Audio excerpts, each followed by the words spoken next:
The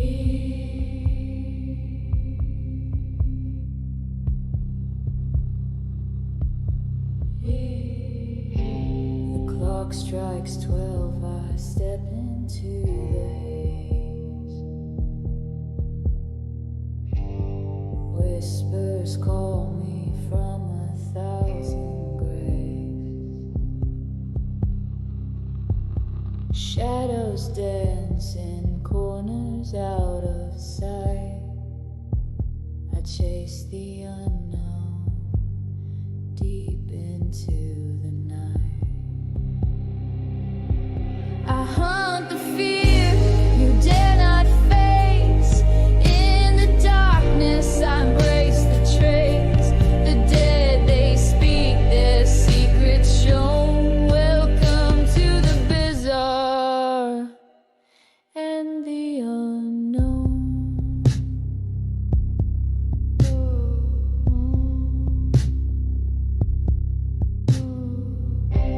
The flicker, a chill, a shadowed hand.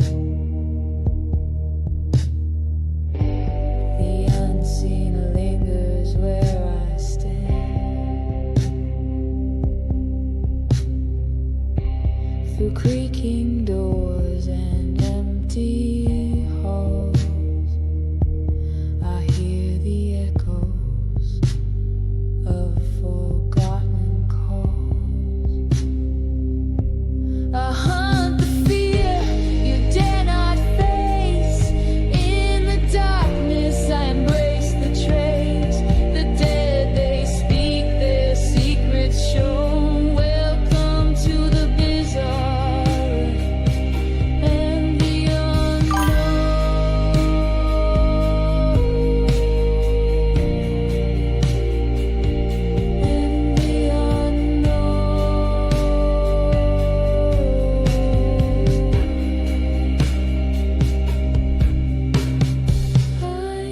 that watch from a place unreal, a touch so cold it makes you feel they're near but hidden, veiled in shade. I walk with ghosts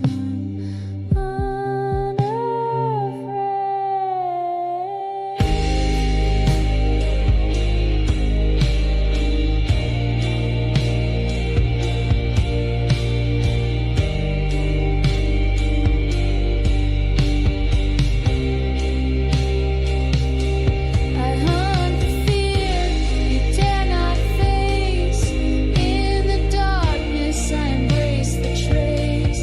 The dead, they speak their secrets shown. Welcome to the bizarre and the unknown.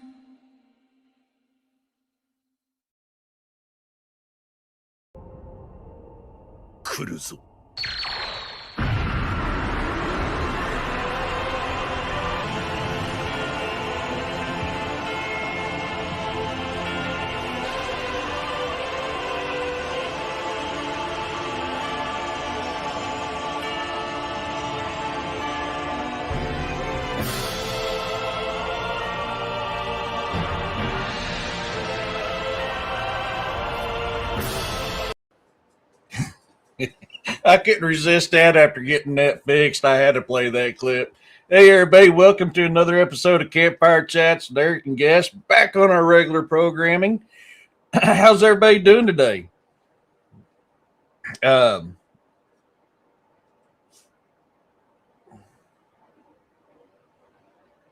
Yeah, Roxanne. Hey, Poncho. Go up to the buttons and see all the chat. Yeah. Movie time. Well, yeah, man. Man, for those of you who don't know, I'm a big Dragon Ball fan. Big Dragon Ball fan. I seen that. I was like, I got to have something epic for finally getting this fixed. And I seen that. I was like, oh, yeah, we're playing that. But for those of you new to the channel, Saturdays is my Campfire chat show. This is where you get a chance to share your encounters. If you want to come on live, I'll bring you on live. If you just want to share about it in the chat, man, just share it in chat. It's all good. I love hearing people's encounters, no matter how bizarre they are, and I'll try to help you figure out what happened. And this is kind of what this Saturday show is about. This is created by you, the subscriber. So this is for you. This is your chance. So with that, seeing the chat's running good, I'm keeping track of everything and trying to make sure I don't miss nothing. Hopefully I haven't missed nothing. So with that being said, has anybody got anything they want to share? I know last night for me was kind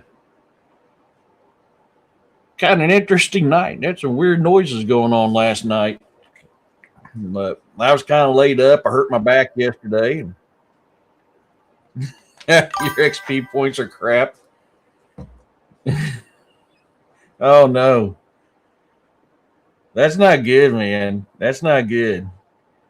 If your XP points are crap, you're going to be sitting around being like this.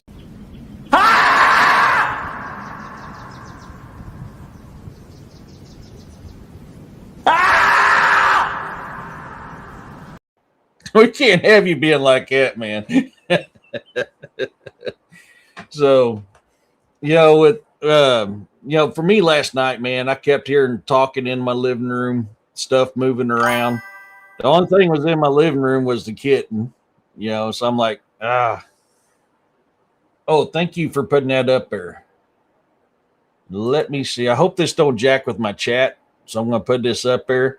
This is Blackie's podcast. If y'all go click on that and give him a follow, that'd be awesome. So you should be able to click on the link. Let me try it, make sure it works. I only get 5 points a post and up to 25, then it stops and disappears. Oh, crap. Yep, there it is. The Odd Podcast. So yes, you can actually click on that link and it will pull it up. I thought it would. I wanted to make sure. Hey, Amy.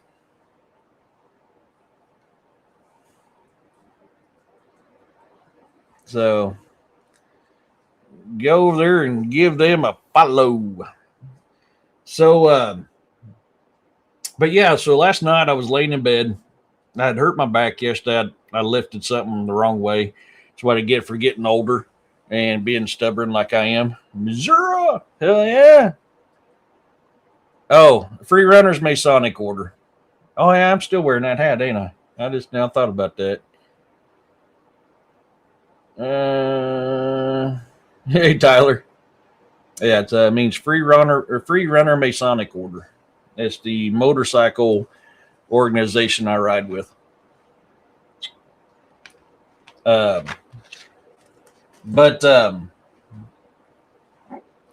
Me being stubborn, Amy holla, thinking I'm still young, and I go to lift something kind of heavy the wrong way, and kind of tweak my back. Wow, dog! I wonder if I can find that. Hold on, dude. Oh, you got my brain going. Let's see if I can find a good clip on that.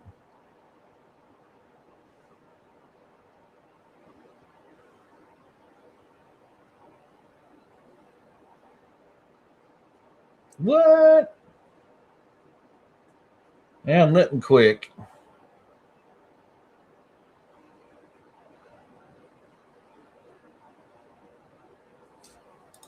Let's see if I typed it in wrong.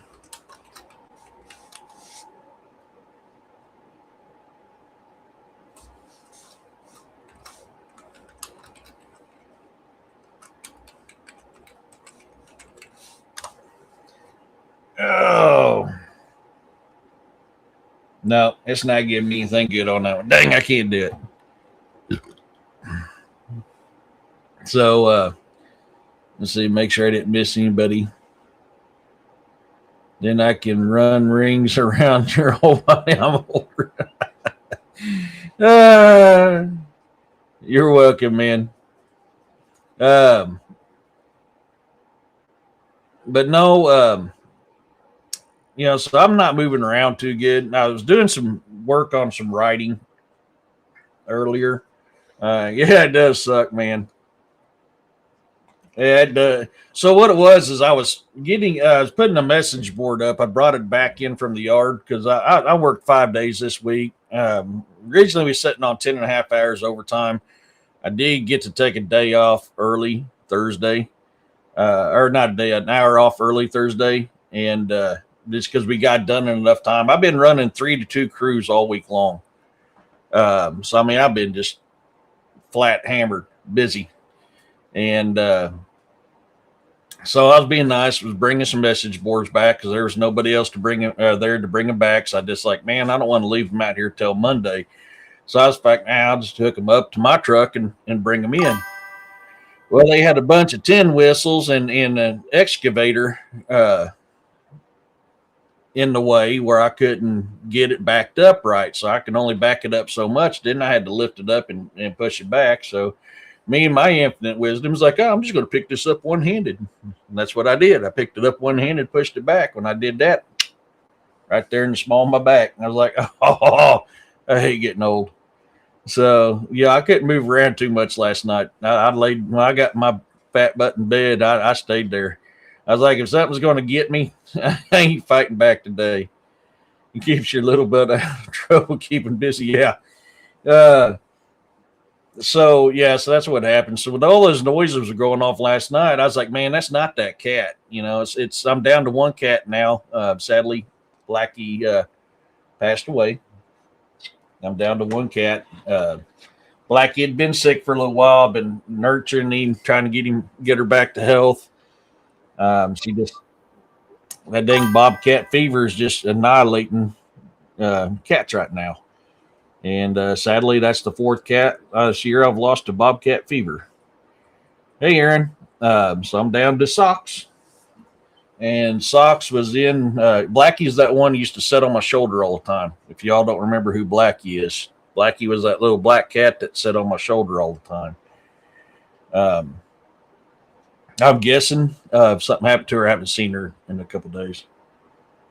You woke up with spit and vinegar. Oh yeah, must be nice. I woke up going, I don't want to get out of bed, and our species. It's a new theory. I'm looking. I gotta see who said that.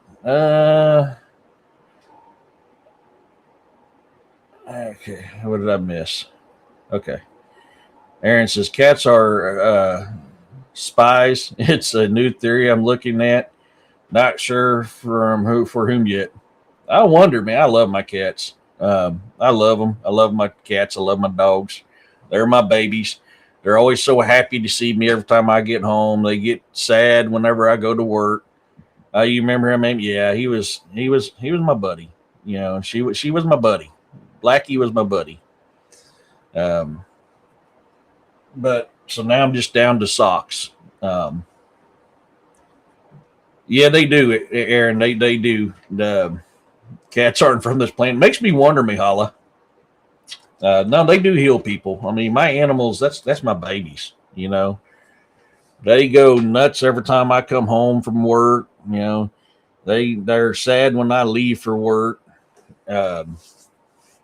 Just I don't know what's going on. I've never seen a case of bobcat fever this bad ever. I'm 47 years old. I've never seen it. In fact, I've never lost cats to it until this year. I've known people that have. They are snooby. They are snobby. They are definitely snobby. But yeah, I mean, I've known probably 3 people in my life, if that's ever lost cats to bobcat fever, and I've lost 4 this year. So yeah, it's kind of sucking. But Socks is doing good. She's running healthy. She's in the living room right now, I'd say. Socks, kitty, kitty, kid. You in here, baby? Are you in the living room? Socks, meow, meow. Meow, meow, meow.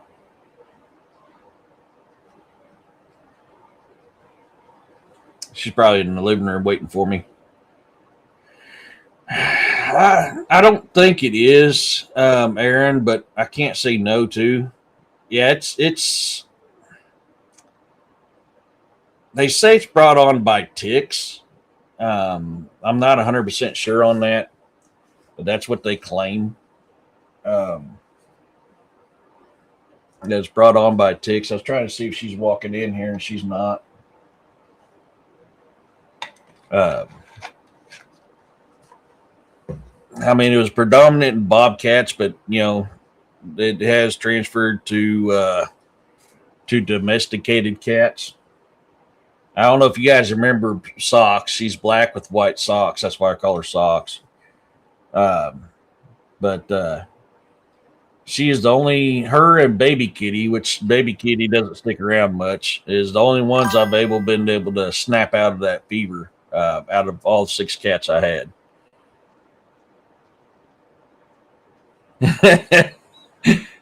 Wait for that to come up so I can read it. Oh my God, Eric, my kitty now comes when you sing that pretty little baby song because I always sing it to her and change the words, of course. Yeah, man, yeah. Socks, meow meow. Where you at? Where you at, baby? Come here, meow meows. Meow meow. I can bring her in here. I can go get her real quick. I'll let you guys see Socks.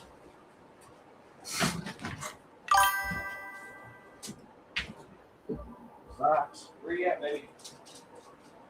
Where you at, Socks? You got your nuts? There's my Socks.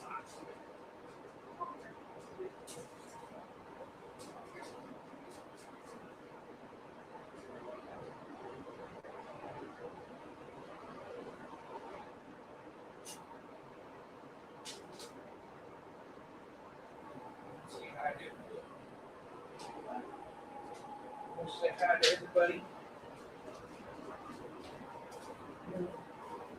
You want to come here and say hi to everybody? On my mouse. On my mouse. You want to come say hi to everybody? Say hi. Oh. There's Socks. She's not like Blackie. She's a little camera shy.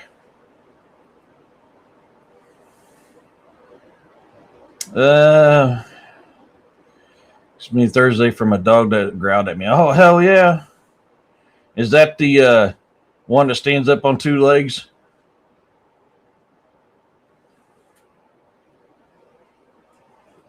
Are picky with humans is because they're spiritual spies for the whole self. I just heard this today.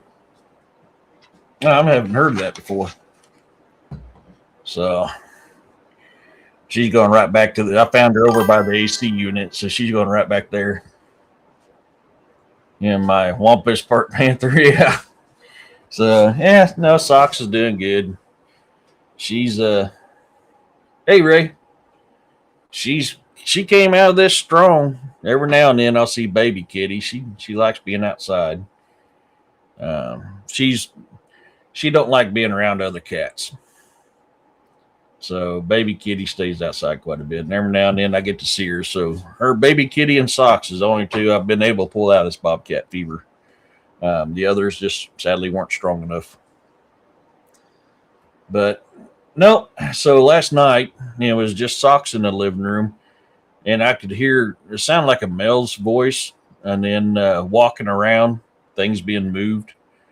So I was like, oh, man. And I wanted to get up and look at it, but to explain a lot of things with things we do already understand about cats. Yeah, I don't know. I mean, yes, it's the only feline that has slit eyes, and the only other type of creature has slit eyes is snakes and crocodiles. So I mean, basically reptilians. It is interesting.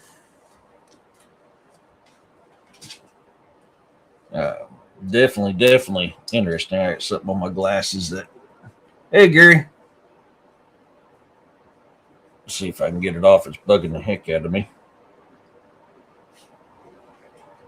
The storms here finally calmed down a little bit. And I do apologize about last Sunday, folks. I thought it was the storm. I don't know if it was because I was just on the outer edge of it. But my internet just was not working. Yeah, so I had something walk around my house, Mahala. I was walking by Peter a few steps. Oh, yeah. You need to get that recorded, Roxanne.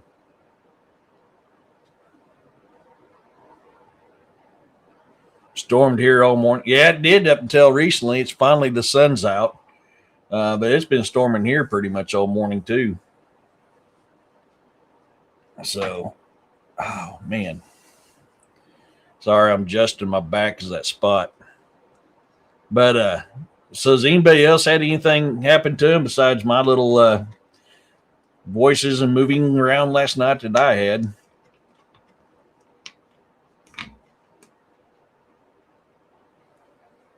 So we got storms supposed to be here up until tomorrow.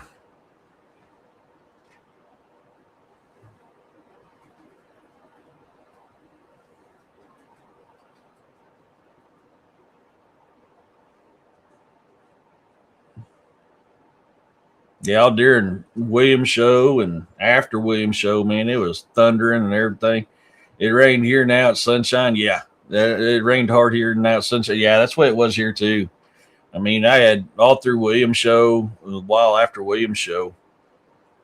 It was just storming and it just quit. Some abnormal events, but nothing paranormal. That doesn't have to be paranormal. Is it supernatural, cryptid, human? I take it's the human side.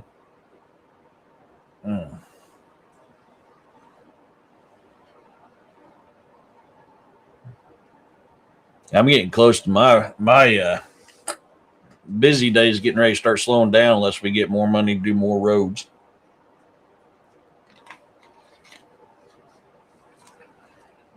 I had a gentleman from the city of Clinton come down and watch some of the micro sealing that it's done because they're interested in hiring a contractor that works with us to do some micro sealing. Well, at least they didn't get all burned up. Yeah. To start living underground. No, I know, man. I was actually talking about that with a buddy of mine because I've always wanted a nice big house, with a man cave down in the bottom, my own little brewery where I can make my mead and my ale and my wine and my moonshine and a laundry room down there and everything. And, have an open rafter upstairs, just that's always been my dream home. But the more I think about it, and I was talking to my buddy about it the other day, he's like, man, I'm actually considering making these hobbit homes and having it connected by tunnels. And, start living in them hobbit homes. I wouldn't have to really heat or cool it. Just an hour and a half from each other, and the weather is so different. Yeah, I know.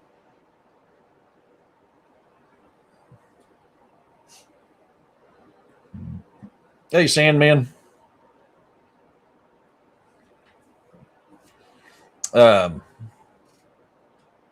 It's just something I've been kicking around because I'm like, you get them little hobbit homes. I think that'd be cool. Have different herbs growing on each dome. I have my own little herbs there and everything else. But the way this weather is and the way it costs to heat or cool anything nowadays, I'm like, I'm half tempted to go to that. Let's get them hobbit homes. I haven't checked them in a while to see how much they cost, but man, if I can get me a little backhoe or a mini excavator, I can dig everything out, place it in, cover it back up. They've been resurfacing 5 miles eastern bypass by my home. Supposed to have it done August 31st. Oh, wow, Ray. Yeah, they're still working on I-44. I mean, they're in Greene County. They're in Springfield. They've been working on that thing for every bit of a year, and they're still not even close to being done. It gets to be a pain in the butt. Mahalis says, I had an apparition walking the path near my house, saw it twice. I thought it was the Hat Man, but it didn't have a hat as far as I could see. It came out of the fog or the mist before I saw it. Oh man, no kidding. So what did it look like, Mihala?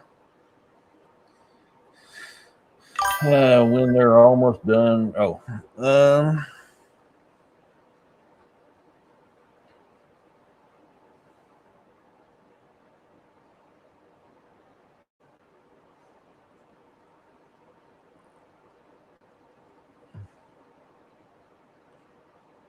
I'm sure there's a lot of houses for sale around Jefferson County. It's not a place I particularly would like to live, but I'm sure there is. It's going to be expensive.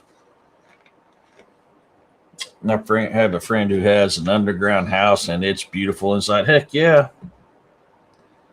It was tall with a trench coat on, all black. Ooh, yeah, that's going to be. Man, it might be paranormal, but I'm starting to think that might be something supernatural. Eric I-49.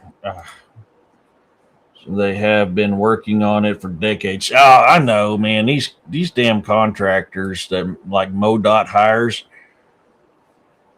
man, I swear they drag crap out just to make more money.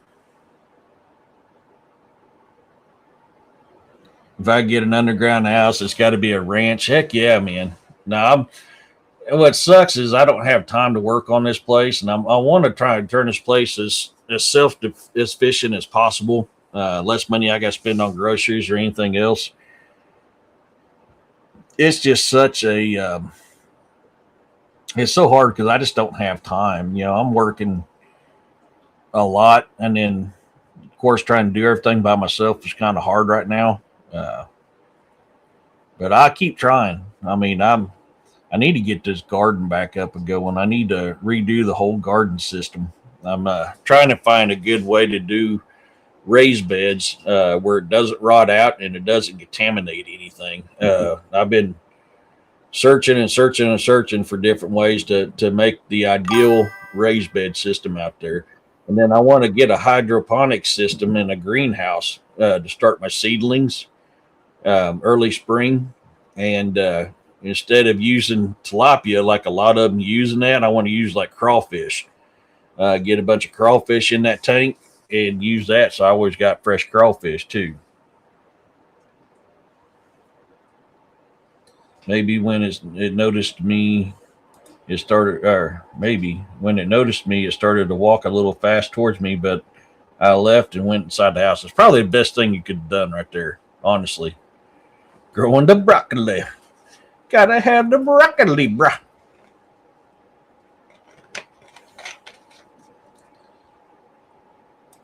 I'm going to measure the distance from where I was to where I saw it. Yeah. Keep us updated on that, Mihala.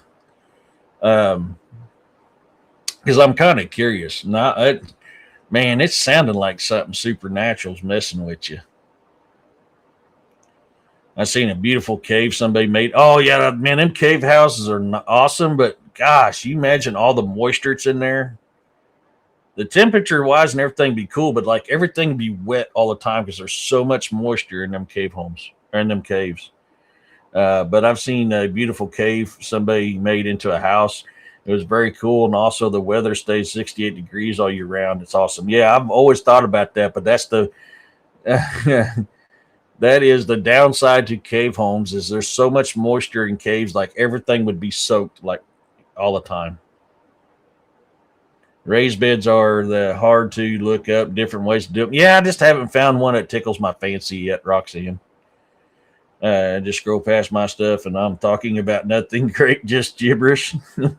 Yeah, yeah. Amy's talking gibberish.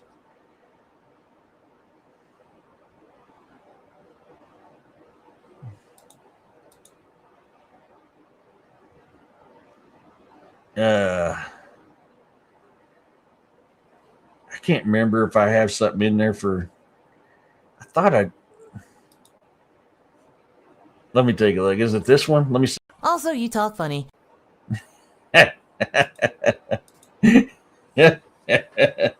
Unless it's a dead cave. Yeah, it's true, Jonaside.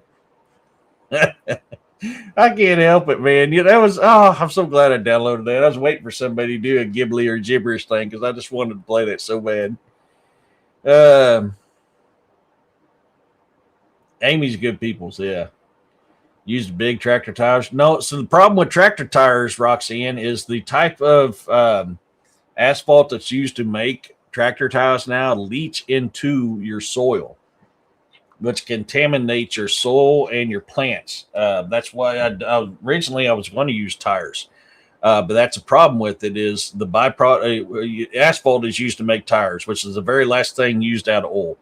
Oil gets used, made into several different things. The very last product is asphalt, which is used on the roads. It's used in tires. It's used in hangers. It's used in shingles. It's used in all that stuff. So when it gets hot, it leaches and it gets into your soil and your plants and it contaminates it. So that's why I ripped the tires out, because originally that's what I was going to do. I just finished Pyro's interview on Squatch Theory. Excellent. Hell yeah.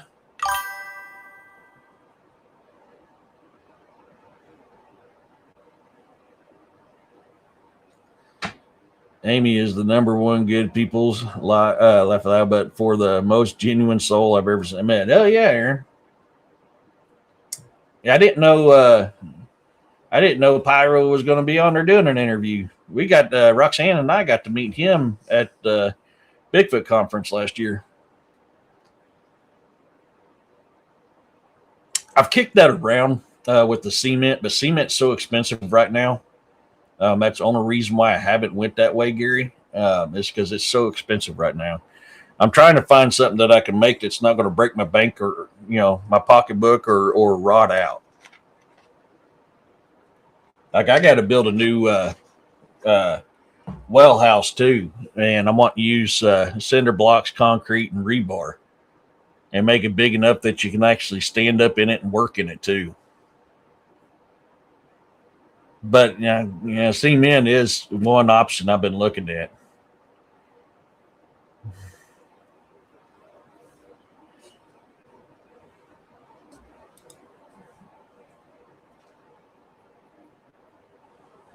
Oh, you just reminded me of something. I got to see if I can find it again.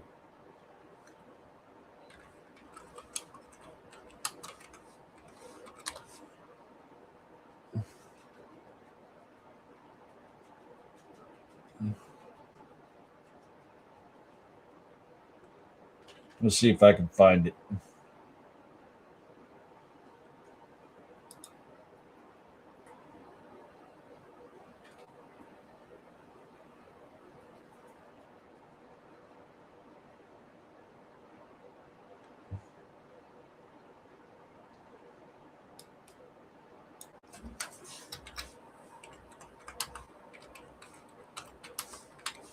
I got to find this. This would be great for this conversation.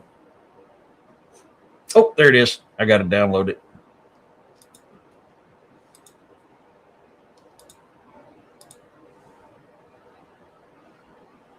I got to download it, then I got to upload it. Yeah, I've got enough of that cedar. That is one approach that I've really looking into a lot of doing is the cedar, because I've got a lot of cedar. I'm getting ready to cut some cedar down to start making my bed frame. And that is one idea I've been doing, because that's one thing I'm not short on is cedar out here. Let me get this uploaded. So when Amy gets into her power up mode, this is Amy right here.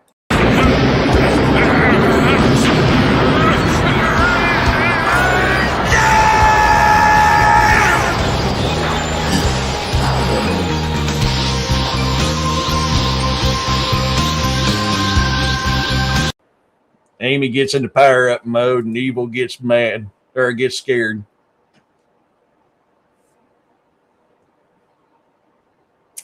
It was Pyro's interview they were talking about earlier, I thought. Or did I miss something? Mandicon Miguel's interview with Sasquatch Theory, in case you haven't seen it yet. Yeah. Hey, Jessica, how's it going?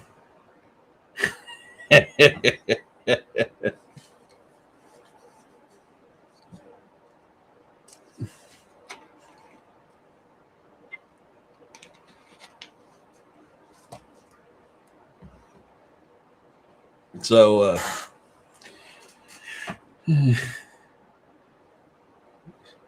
I'm waiting for them chats to pop up so I can read them better because they're popping up. They're going too fast on that small side there. But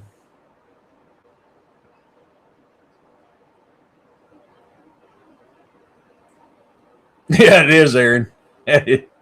Fireball.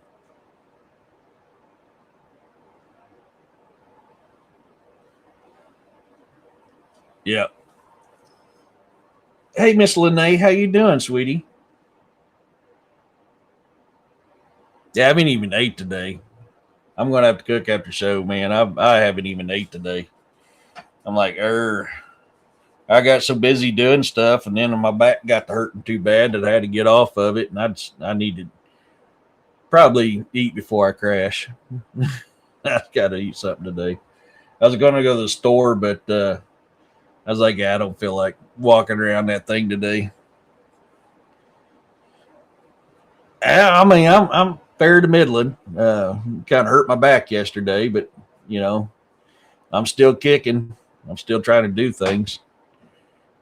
But yeah, earlier today, I mean, for a while today, until my back got hurt too bad, I was working on that pirate book I started a little while back. I got about almost 3.5 pages of it written.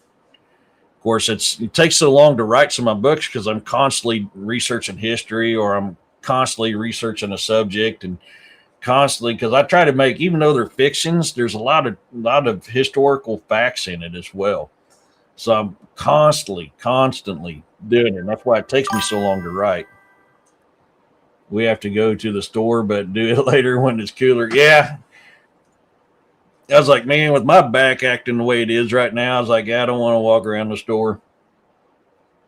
I was like, I just don't feel like it. I was like, I can wait, see how it does tomorrow. I'll have to do it by tomorrow because I won't have any other chance. Oh, good question, Roxanne. A lot. I'm working on a lot of books. I'll get to a writer's block on one, and then I'll just go to another. And then I was sitting there at work yesterday, and I had a good, something pop in my head, and on this, I know I need too many shots. I really do. You've been devouring pumpkin seeds and missing meals. Oh man. But I had a thought on this because what my pirate book that I'm working on is called Black Sails on a Silver Tide. Ghost Ship of the Forgotten Isles is the name of the book. I've got the preface and a prologue written, and I just started in chapter 1. Right now, I'm calling it From Boy to Man, but I don't know if I'm going to keep it that yet. But I'm constantly researching, pirates from the 1700s and the locations and all that. Hey, Jason. So I'm constantly researching that. Where would they be? What is the type of stuff? The myths, the legends. I mean, all this stuff it's. I'm constantly working on it, and researching it.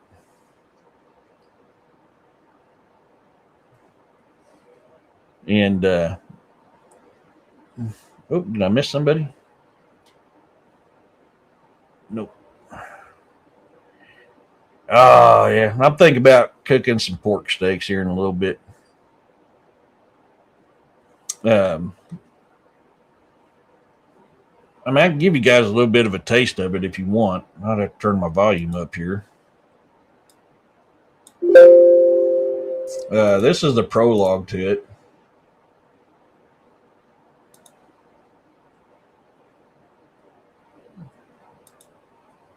If I can get my mouse to work.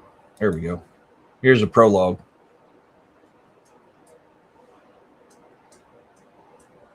If it'll start playing. Oh, it may not play because I got it on the other screen. Didn't think about that. Give me a second. Let me swap stuff around here.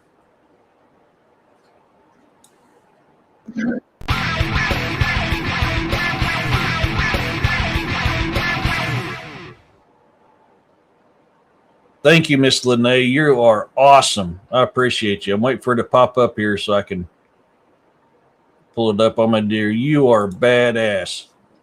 Thank you so much for that, Miss Lene. That is very greatly appreciated. Let me pull this one over here to my other screen. And then pull this back up. And I'll play it so you can hear it. I should have it loud enough now where it'll work. Prologue. Map of the sea's heart. In a tattered chest, where shadows creep. A map worn with age, secrets to keep. Lines curve like tales of the ocean wide. Adventures await on the tumultuous tide. Through storms and calm, the sailors will steer. With a compass of dreams, chasing legends near. X marks the spot where the treasures may lie. With whispers of gold under twilight sky.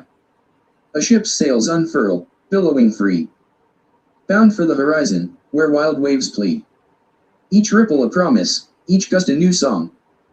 As they dance with the currents, the brave and the strong.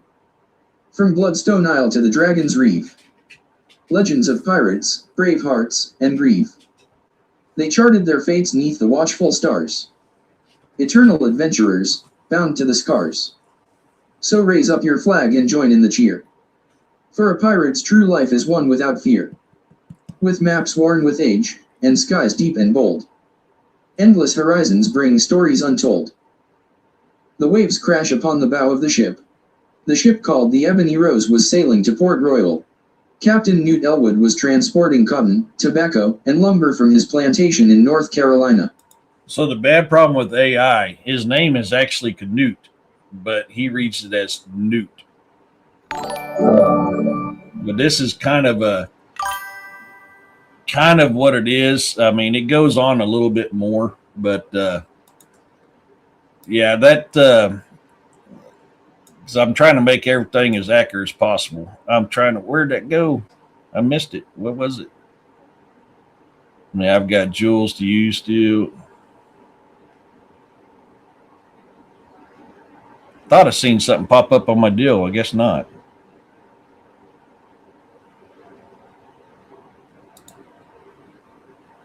High five. Oh, come on now. Don't start acting up on me. You're starting to act up on me. Quit acting up on me. Okay, there we go. Okay, you're getting... Yeah, Snow, he's wanting up in my lap. Oh, venison. Yeah, I made... the other day I made venison chunks because I was going to make I was going to cook some venison chunks, either with my taters and my bacon chunks, and then kind of find out my taters were no good. So I just had bacon chunks with venison.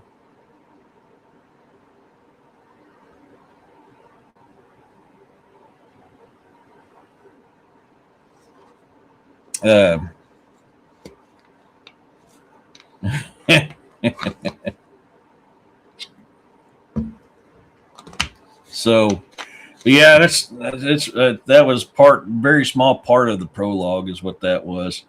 There's more to it, but it'll take quite a bit unless you guys just absolutely want to hear it. It'll take a little bit to go through the prologue because the prologue's about a page and a half. It's about a page and a half, maybe 2.5 pages. Hey, Amanda. Actually, that's bugging me because I can't remember. 1, 2, 3. Oh, no, 3 1/4. So the prologue's 1, 2, 3. Yeah, 3 1/4 pages long. I couldn't remember, so I had to look it up. But so yeah, I mean it's a little bit of a lengthy prologue. But you know, I've always had a fascination with the pirates, you know, growing up and stuff like that. So I was like, dude, I've got to write this book. But it's going to have, you know, a lot of old sea tales and a lot of the stuff in that. So I'm just trying to get it all put together. I spent probably an hour or so today looking up some stuff and researching the time frame and trying to implement all that. Yeah, you're sport rotten. You know that. About time to give you another haircut. I haven't had a chance to work on it, actually. I need to get it. I just don't have very much time. Um, I need to work on it. Let me just click on that and see what it does. Oh yeah, I need to. I have. That's right. I didn't. I haven't had the money to keep it up, so I've got to. I got to get a little extra money to get it back up and going again.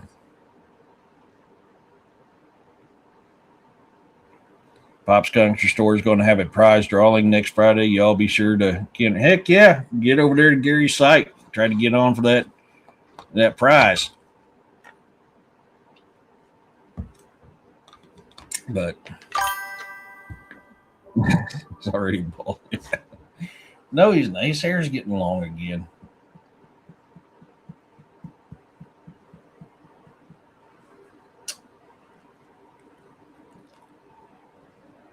What do you give me that look for?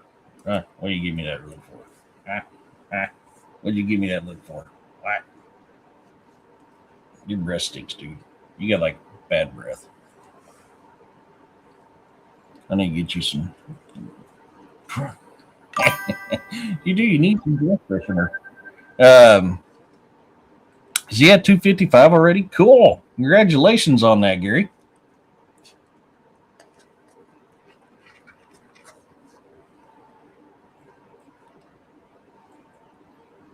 Yeah, 255 already. Man, I don't even know where I'm at. I haven't even looked lately. I rarely pay attention to mine. This is Snow, Amanda.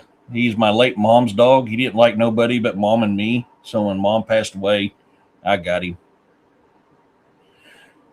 Oh, wow, that's cool.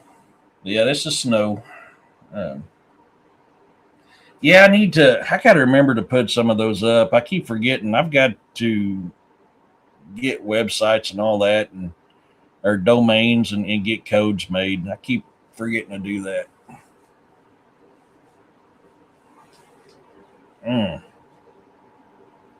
I can't read that. What does it say? 903? Hey, Gary. Oh, man, I got 903. Holy cow. I jumped up. Wow. Well, thanks, everybody. That's awesome.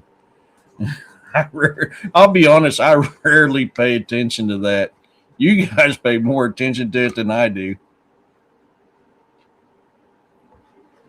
Oh, thank you so much for that. I got to see who said that. Oh, thank you, Jason. I appreciate that. But, oh, man, I need to get this microphone back up now that we ain't playing that prologue again. Get that back over here. There we go. I wasn't even paying attention. Oh, thank you, Amanda. Yeah, he's my little buddy. We both were kind of not in a good mindset when mom left us, and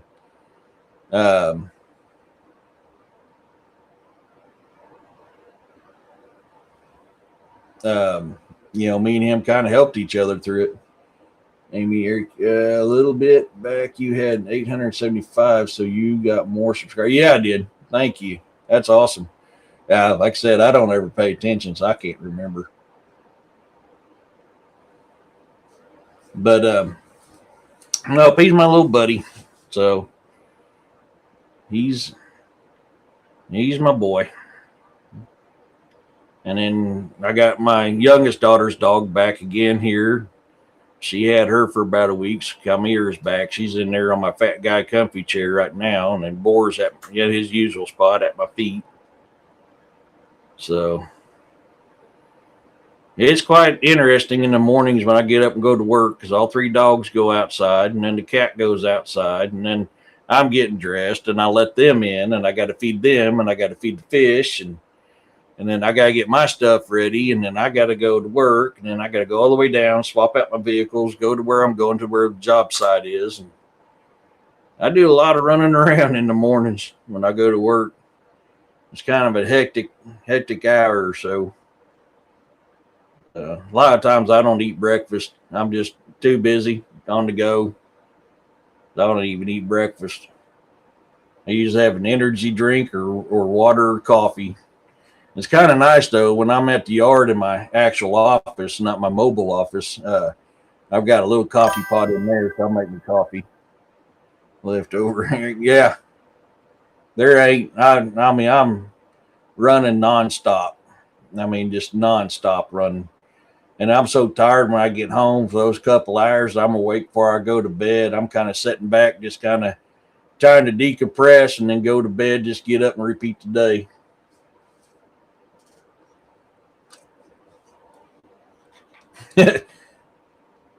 Yeah, I bet it is nice to be retired.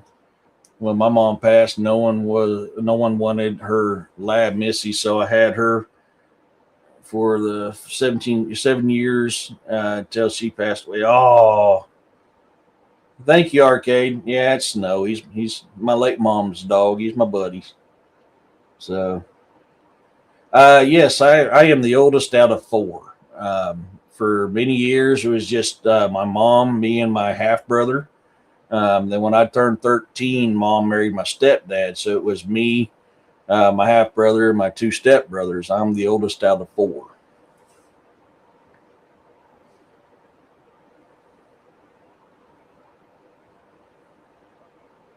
So it's interesting. You know, dad's in the at a rehab facility right now. He ended up going back in the hospital. And that's the other thing about last Sunday too, about the time that my internet started working again. Um, I'd gotten a call, so it wasn't a good last Sunday wasn't a good Sunday between having to do the show late because of everything going on and then the weather and then the phone call. Oh, it just sadly I wasn't able to do my show last Sunday, but it is rescheduled for the 30th. So Jessica will be on the 30th. Um, it'll be regular time that Sunday. So yeah, I don't get a whole lot of time to get a whole lot done around here, so I'm usually busier than a hiccup. So, but we get her done, don't we, Snow? You great white possum hunter, huh?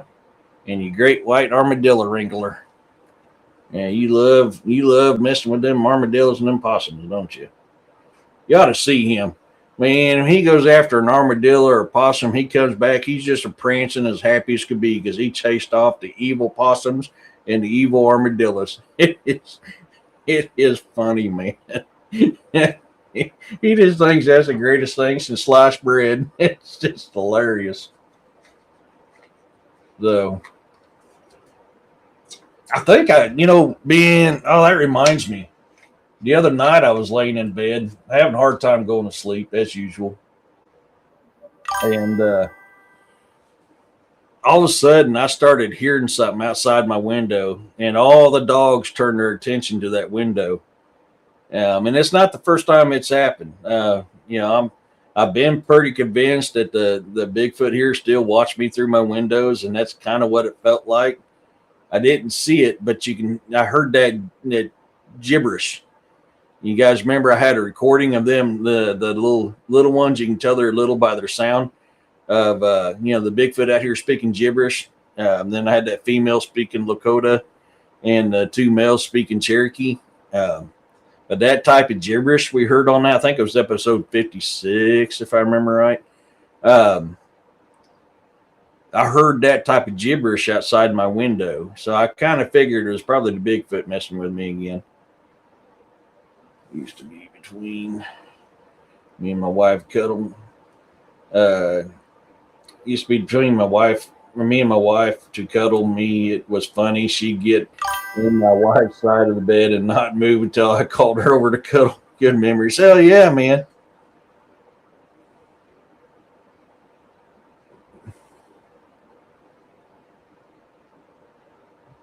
You got a face and a red heart there, Snow.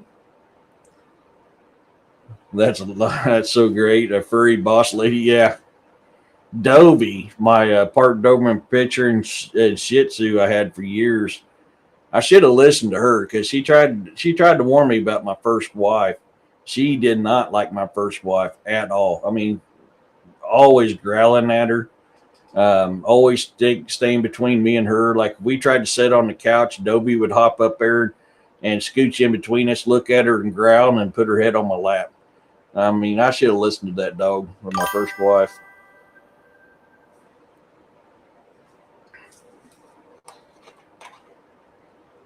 Dobie was my baby. That was my dog. And sadly, she passed away at the age of 15 when I was in the Marine Corps. I was wanting to bring her to Hawaii with me when I got married, but as old as she was, I was afraid she wouldn't survive the process of bringing her over, so I never did. And but sadly, she passed away when I was in the Marines. I didn't get to say goodbye to her. I mean, that was my dog. They do. They do. So, and then there's times that they've been mistaken. I've seen that. You know, they've been mistaken about people too, but generally, yeah, they're pretty good about it. So I've had that reaction with me where dogs just didn't like me, and then I've had them have that reaction with people I know that are good, solid people, but they just, for some reason, there was something about them they just didn't like. I don't know why, but oh man, I need to shave again. I've done that wrong. Yeah, cats are pretty good about it too. Yeah. Yeah, Rosie, she was a gray cat that I had that had the gray tiger stripe cat I had. She was my cat and nobody else's. She didn't like anybody but me. And if I brought a girl home, she would be mad at me. And then if me and that girl had done some adult activities, she would let other people pet her and just look at me and give me that look like I could do that too. One thing I like about my job is all the dogs I get to love on. Hell yeah. But Rosie, I mean, she constantly, that her routine was I get home from work and she always loved to lay up here around my head. And she would literally groom me in my chair. And if she didn't get the opportunity to do that, she would lay in my head when we go to bed, and she would groom me before I go to sleep. She had to groom me every single day. And she would talk to me. And, I mean, anywhere I went, she went. That was Rosie.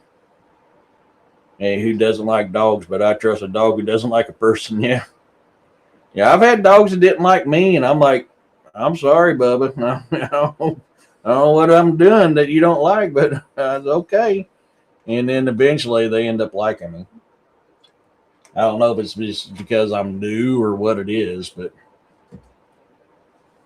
I've had them do it. You know, Snow used to not like anybody. Like, no, he was very, very picky. He's a little bit better about it now in his old age, but it used to be he just didn't like nobody. I mean, he didn't even like me when my mom first got him. It wasn't until me and him got into it once, and after that, he was my buddy, and he always greeted me when I got home, and I was the only other person he would go to besides mom was me. I was like, I didn't even know Texas had dingoes, but it turns out we do. What? Texas has got dingoes? Dingoes is an Australian thing. I wonder if it's something that somebody let loose.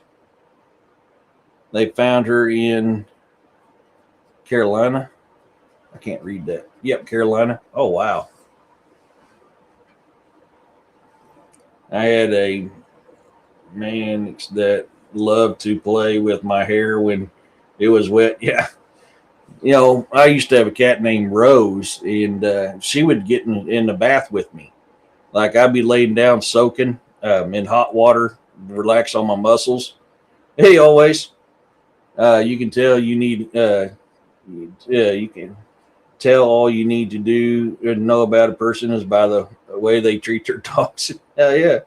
If a dog doesn't like me at first and thinks it's something, the owner or the trauma, that's what makes me wonder sometimes. Like, I've had one of my buddy's dogs. The dog didn't like me at first because I wear a hat.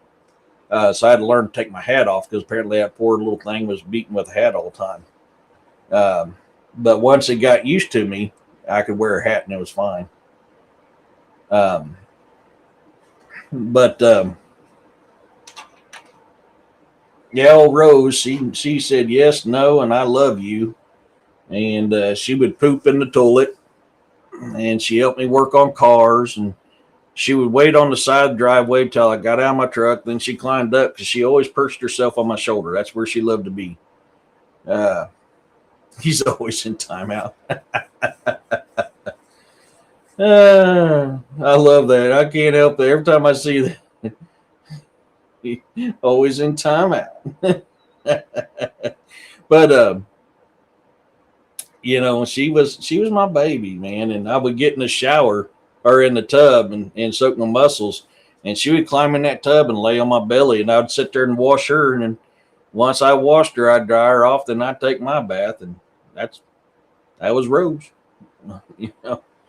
And when I was on my third deployment, my ex-wife got rid of her because she was pooping and peeing on her clothes, and come find out she was cheating on me. So that's why Rose was doing that. She just did not like my second ex-wife at all. Like, could not stand her. And she would tell you about it. You'd be like, "You love mommy?" She go, "No." "Hey, David. You know, you could ask her, "Do you like mama?" "No." And she would say that. She did not like my second ex-wife at all. It was funny, man. It was so funny. But that was my baby. And then we had Gypsy, and she liked me and the girls, and she liked mom and dad, but she didn't like anybody else. And Gypsy would hide if anybody came in. Unlike Rosie, Rosie would be there when other people was there, but she had to be in my lap. But Gypsy, if she didn't know you, she hid. She did not like other people. She was good around mom, me, and the girls, and that was it. yeah, Jonaside, you're absolutely right. That's part of it. I mean, it was that part, and her can't wait till I die and talk about how she's going to collect all that money when I die is the other part. It's amazing the number of unfinished people walking among us. Yes, closer than collecting the sales from rather than. And that's what I tell people all the time. You know, it's like, it's the top of the hour. Well, let me finish this up, and then we'll play my book commercial. But one thing I always tell people is I think this is why I'm so successful in my paranormal activities, because they're still human. They're just not in their earthly form. So, I mean, yeah, I can see that a bit. So it's top of the hour. Let's play my book commercial. Here we go.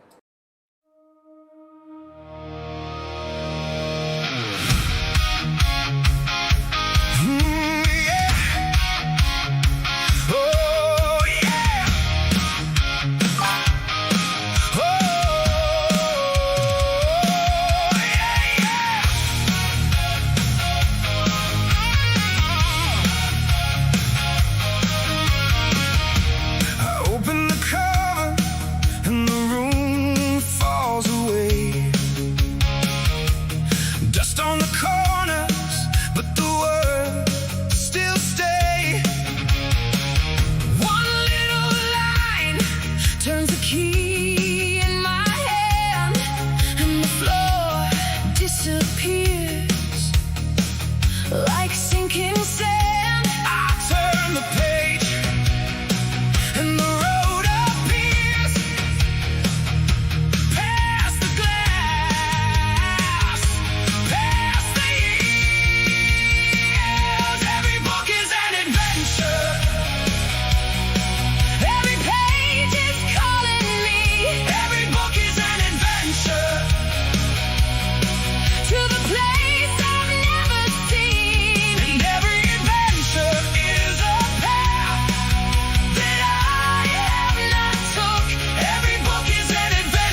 If you like modern and historical fiction, cryptid horrors, historical fictions, sci-fi, this is the type of books I write.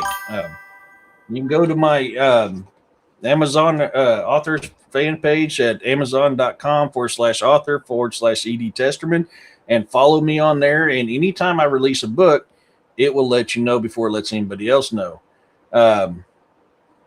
No, I have not, Roxanne. Uh, so, and I would love it if you guys would rate my books and comment on my books. It helps get my books out there. But I love to write. It's hard for me to write. I admit I'm dyslexic. You can tell that in my writing. But I don't let that stop me. I love to write, and so this is the type of books I write. I do a lot of research. Even all my books has got historical facts in them and historical places, historical people, real planets. I mean, everything is all. I mean, I'm constantly researching when I'm writing, and this is the type of style that I write. So if you like that, please go to amazon.com/author/Ed Testerman. Thank you, Manisha. Goodbye, Miss Lene. I hope your dinner's great. So with that being said, let's get back on topic. So, partial humans is when I think of that, that's what I'm thinking is these ghosts. But I could be wrong. Eric, your writing has been really good from characters you send me to read. Heck, thank you, Roxanne. I've actually came up with something that I want to do different. Like with Ulfgar and Ulfar, they're going to be separate stories, and there's going to be many separate stories in this series of different characters. And then once I've got all the characters and all their stories, they're going to actually come together. And at the end of every book, they're going to meet together because it's going to go into a new series which has all them fantasy characters in it. I also write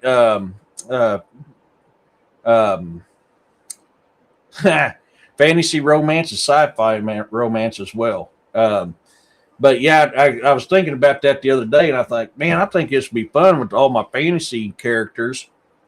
Once I'm done writing a book about who they are, eventually they're all going to meet up and come into a whole new series where they're going on quests together.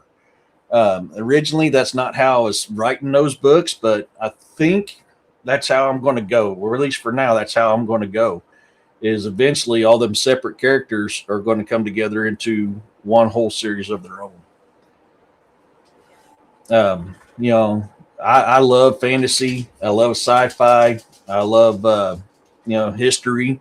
I love cryptid stuff and paranormal, supernatural stuff. So that's goes all into my writing stuff. This. What are you doing, Bubba? Oh, my wife's writings werewolf romance hasn't published any. Got a 3/4 ready. Oh, cool. Let me know how that goes, Jonaside. Snow, what are you doing, Bubba? What are you doing? Huh? You're going to get up here. You got to quit flopping me in the face with your ears. No, I didn't call you, you knucklehead. I didn't call you. Your name is not Snow. It's Bork. I didn't call you. You're such a jealous dude. You know that? Huh? You're such a jealous boy. Yeah, I know. I love you, buddy. Now get down. You're too big. And your claws are digging into my shoulder. Sorry. I had to have I've been having dreams. I'm a dragon rider with adventures. Oh, wow. That'd be cool. You need to start writing those down, Roxanne. But I do. I love to write. It's hard for me to write. It's hard for me to read. I'm dyslexic as all get out. But I still like it.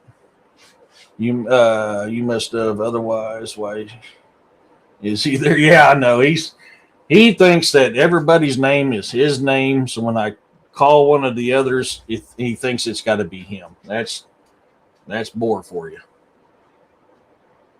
He does not like anybody getting attention but him, and it's about him all the time. He's my buddy. He's my meathead. He is definitely my meathead. Hey, Bobby, how's it going? So, But yeah, I do a lot of my family history, a lot of my experiences, a lot of things that I've researched, a lot of things I've heard, a lot of things I've people's told me. I put those in my books. But a lot of my family history and my family are in the books. I can always, I have Amanda. I have the very same dreams multiple times about how I can fly and levitate. I've had that. Hey, poker. Uh, we're talking about poker. This my Saturday shows is called Campfire Chats, and it's for a place to be able people to share their encounters. If you want to come on live and share your encounters, I'll bring you on live. If you just want to be in the chat, share your encounters in the chat. If we ain't got a whole lot of people sharing, then we just talk about random stuff. It's like we're sitting around a campfire talking to each other. That's my Saturday show. Now tomorrow is my more formal show, in which we're talking about the 4 most haunted places in Missouri. This Sunday, next Sunday, I rescheduled last Sunday's show to the Sunday to the 30th, where I have Jessica Jones on, and that's where we're going to be talking about the connection between Bigfoot, paranormal, and supernatural.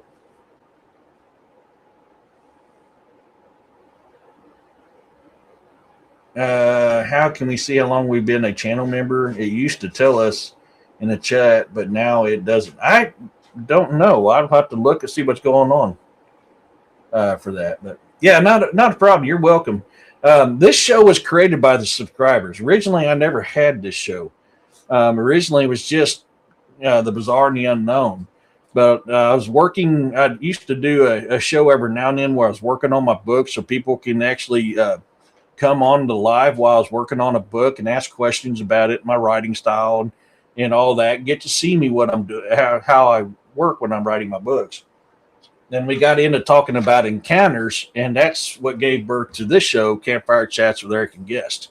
That is how this show came about, and so that's what I say. This show is made by the subscribers. For me, I mean, not you. Oh, I don't know. Maybe it's something YouTube's doing. I'm not sure, Amy. Click on see perks is what Bobby says. I used to do a lot more, but I've got a new job where I'm like busy quite a bit. This is like my very busy time of the year for me for my job. It's getting ready to start slowing down. But this is like extremely busy time of the year. So, keeping up with my page, keeping up with my members, keeping up with my Patreon and stuff. It's in my writing. It's kind of hard right now. It's because I'm just so slammed with everything going on. I'm a one-man operation. My investigations, my editing, my writing, all that stuff. I do everything by myself. It's just me. So it gets to the point where it's hard to do that. Hey, Kevin. So, but I need to get some time and start doing. I'm going to have to start taking some time off here soon because I've got somewhere around 11, 12 weeks of time off saved up on the books. So I'm going to have to start taking some time off soon, and I need to take some time off where I just spend a day or two working on this stuff, getting everything caught back up.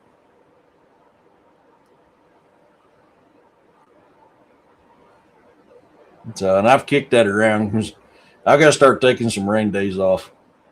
I was going to take off a little early yesterday because we got all the paving done, but I had prevailing wages and I had some other work I had to get done that I'm a little bit behind on. So I stayed and got that done. And then I got the estimates ready. Got to get the budget. Estimated spent budget and got all that caught up. That's what I did Friday, but I left an hour early Thursday. But usually when I get home after work, I got about 2 hours to myself, and that's it. And then I'm going to bed, getting up at zero dark stupid in the morning, and go back to work. So it'll start slowing down, but I'll be taking some time off, get some of this stuff done, caught back up for the members. I need to do a members only live again here soon too. Oh, purple is one of the royalty colors. Absolutely. But with that being said, anybody new came in, if they got any encounters they want to share, anything new that's happened to them this week? I'm trying to go through the comments here, make sure I didn't miss nobody.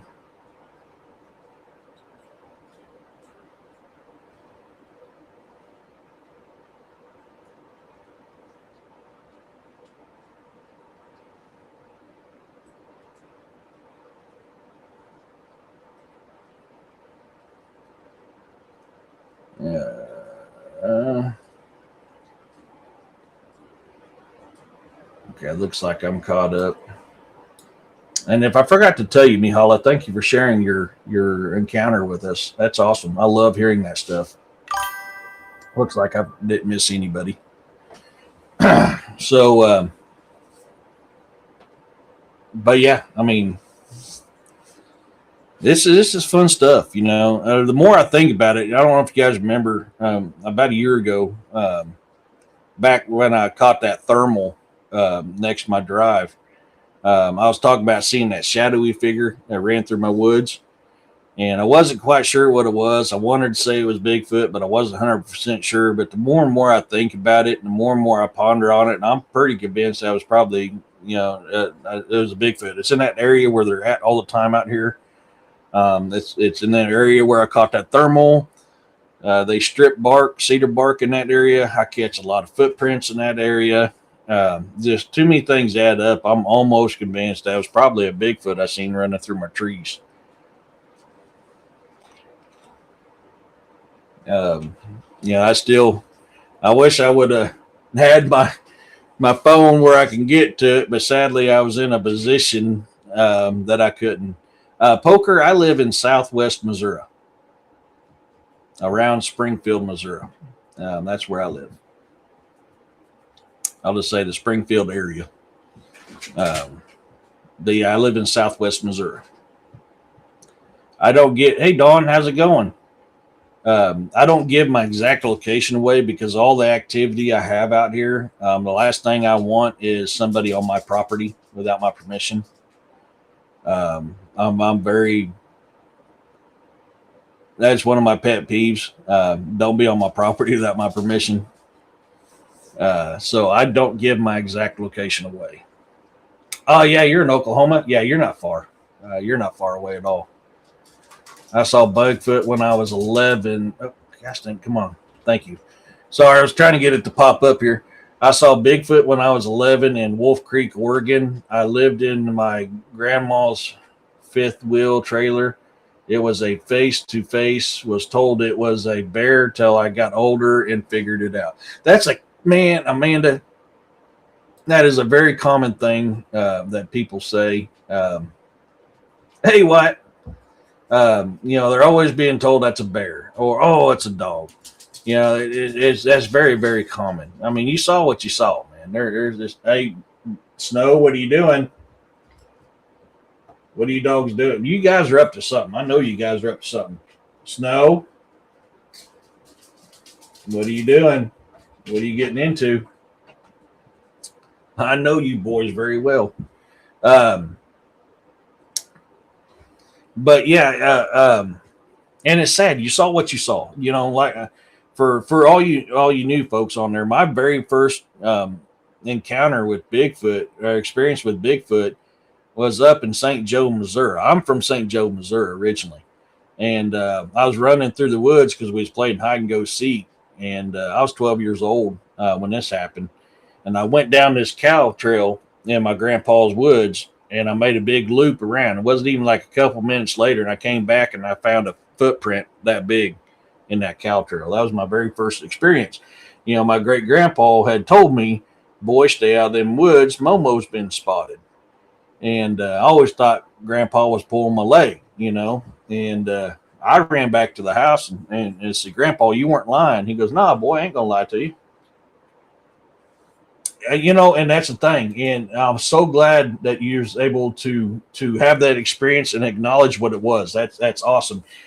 Can I ask you a question, if you don't mind, about the encounter?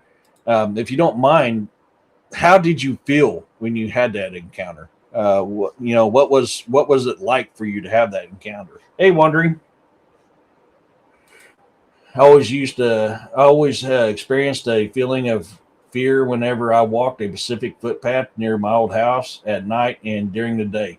That could be them, or it could be something. I don't know sure what it was, but that could be something warning you, saying you need to stay out of this area. And I'll get that here from time to time. Um, I do. I mean, and generally when I get that feeling, I stay out of the woods. I don't do it. Now, if I got to go in the woods, I have no choice but to go in the woods.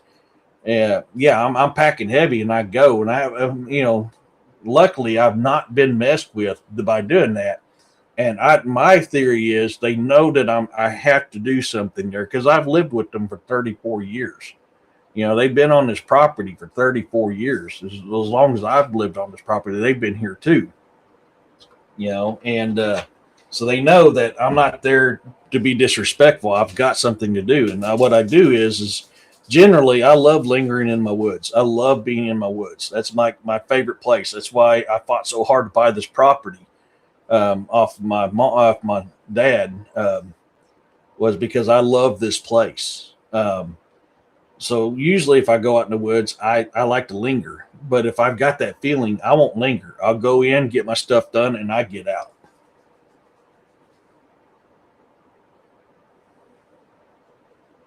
I'm in England, UK, so not much chance of cryptids here. There is actually some cryptids in the UK. There absolutely is. Give me a second and we'll talk about that. I felt confused but wasn't scared at all. Didn't show aggression. It looked as confused as I was. And it probably was. It was probably, honestly, I've had this experience multiple times where they like to watch people through windows. I'm really convinced that's what they like to do. They like to see us and study us through our windows or our doorways and stuff like that. I've had too many experiences of that happening for me not to feel that way.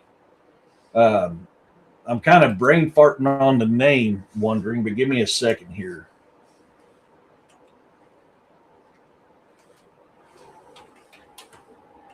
Now, I'm pretty sure you probably heard this name but never thought about it.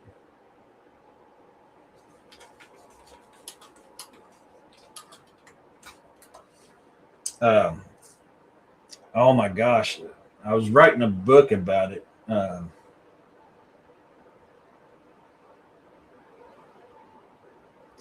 The wood woes. That is the most common name for them in the UK is wood woes, or also known as wild man.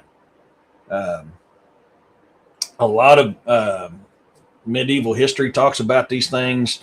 A lot of people still have encounters with these things nowadays. But wood woes is what's commonly known as a Bigfoot in the UK. There's also another one I didn't know about. It's Lyeth Moore, the Big Gray Man. That one there I didn't know about. I don't know why I couldn't remember wood woes. That's an easy one to remember, but I did forget about it. I'm actually been working on a book for a little while. That was the name, another name I was trying to remember a little bit ago. Gorgosh. I'm going to mess this up, so I'm going to put this in the chat. But this is the Irish one.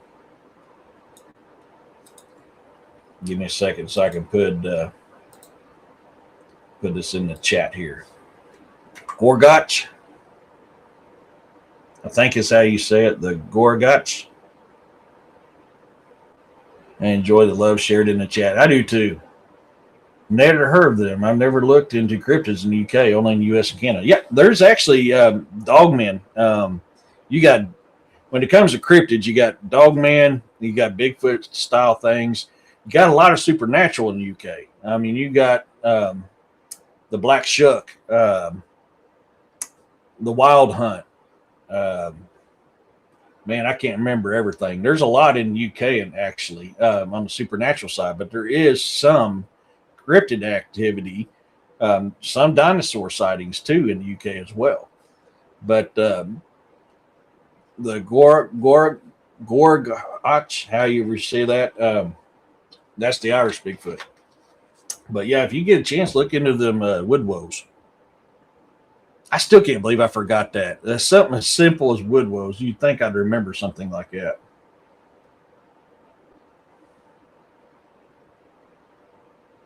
But yeah, you got quite a bit. In all honesty, you do have quite a bit of cryptid activity in the UK. It's a select few. It's not near as much as like what we have here in the United States, but you do have them. Hey, Christopher.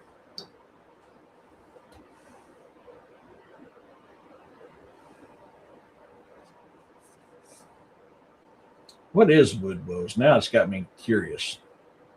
I know it's the wild man, but I can't remember the stories on them, so I want to look that up real quick. I remember,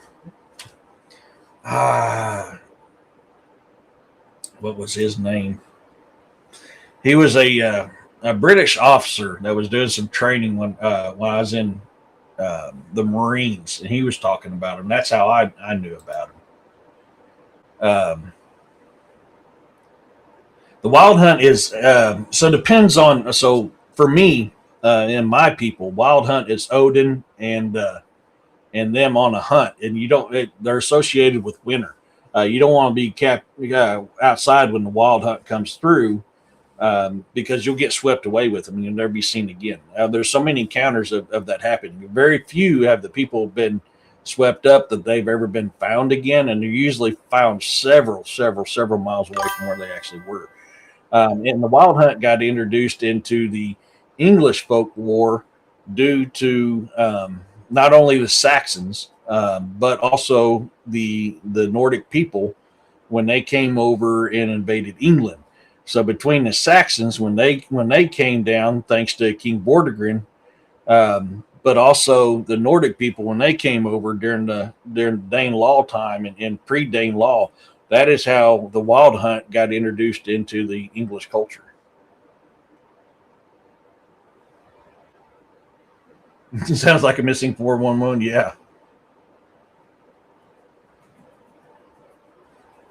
There's a documentary that RPG did with a Bigfoot researcher, Daniel Barnett, that he mentored. The documentary is called My Bigfoot Life. Daniel is in the key. Yeah. Oh, thank you for saying that, Amy. I forgot about that. Yeah. Hey, Larry. He has big reports from there also. Yeah, I forgot about that one.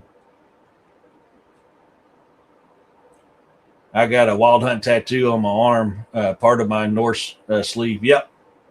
So your wood woes, they're described having a shaggy coat depicted as a large human covered in thick hair or moss, leaving only their hands, feet, and face visible. What does that sound like?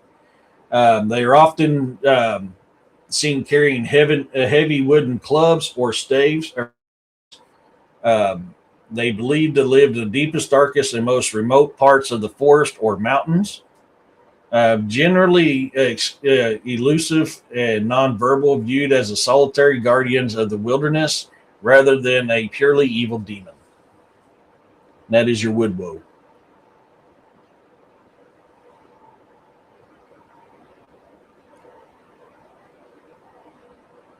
I'm glad you do, because mine's kind of blip. Only the wild hunt I know is the from DA books. Yeah, that's actually from the wild hunt. I did a show about the wild hunt a couple winters back because it's associated with the cold.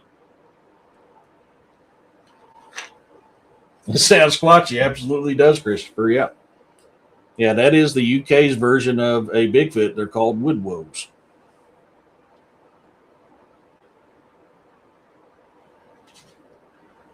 Yep.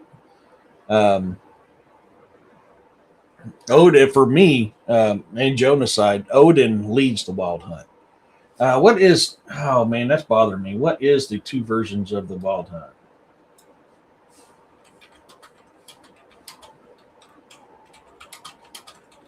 I looked it up when I did that show. Now I can't remember what it is because I've only know the north side of it.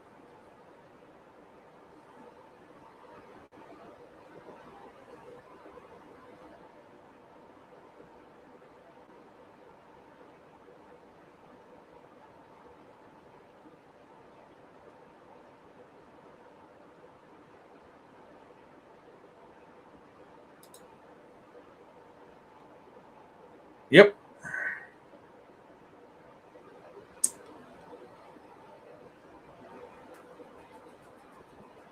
It's all very similar, but it's all about who leads it. Um, the Wild Hunt is a terrifying European folklore motif featuring a phantom group of supernatural riders storming across the night sky and through the dark forest, spotting the ghostly possession of the hounds, horses, and lost souls portends disaster, war, or death. I'm trying to remember the two different ones. There it is. Leaders vary by region, often tied to pre-Christian deities like Odin, Wotan. That's Woden. That's the other name for Odin, but I forgot about that one. Gewyn ap Nude from Wales are figures like the devil or local curse. Mo Black Crane came about during Christianity, so I'm not worried about that because there's no truth to that. Wells was the other one I was thinking of. The Gewyn ap Nude. I'll put that in the chat for you guys. That was the one I was trying to remember.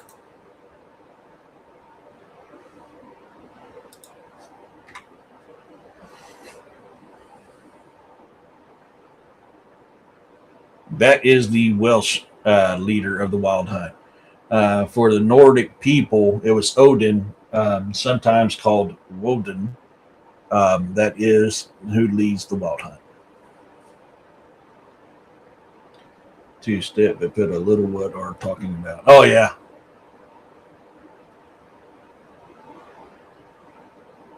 Pan. What did I miss the word pan came up? Did I miss something in chat? Show ahead with me. Oh, yeah. I remember you telling me about that one.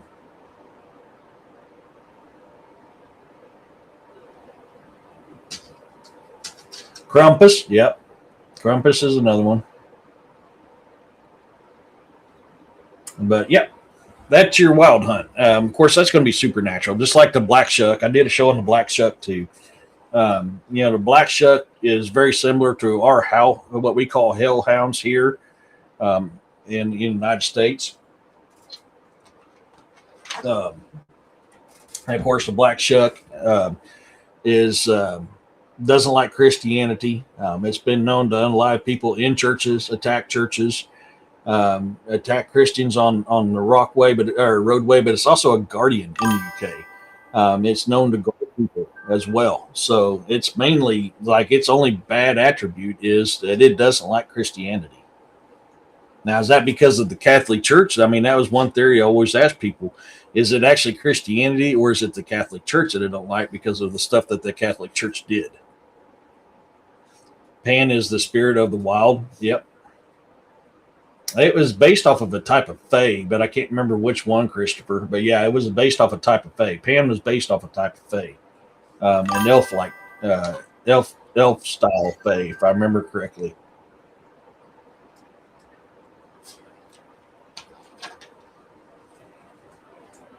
Yeah, but I remember you telling me about that, Dawn. Yeah, that's not a bad idea.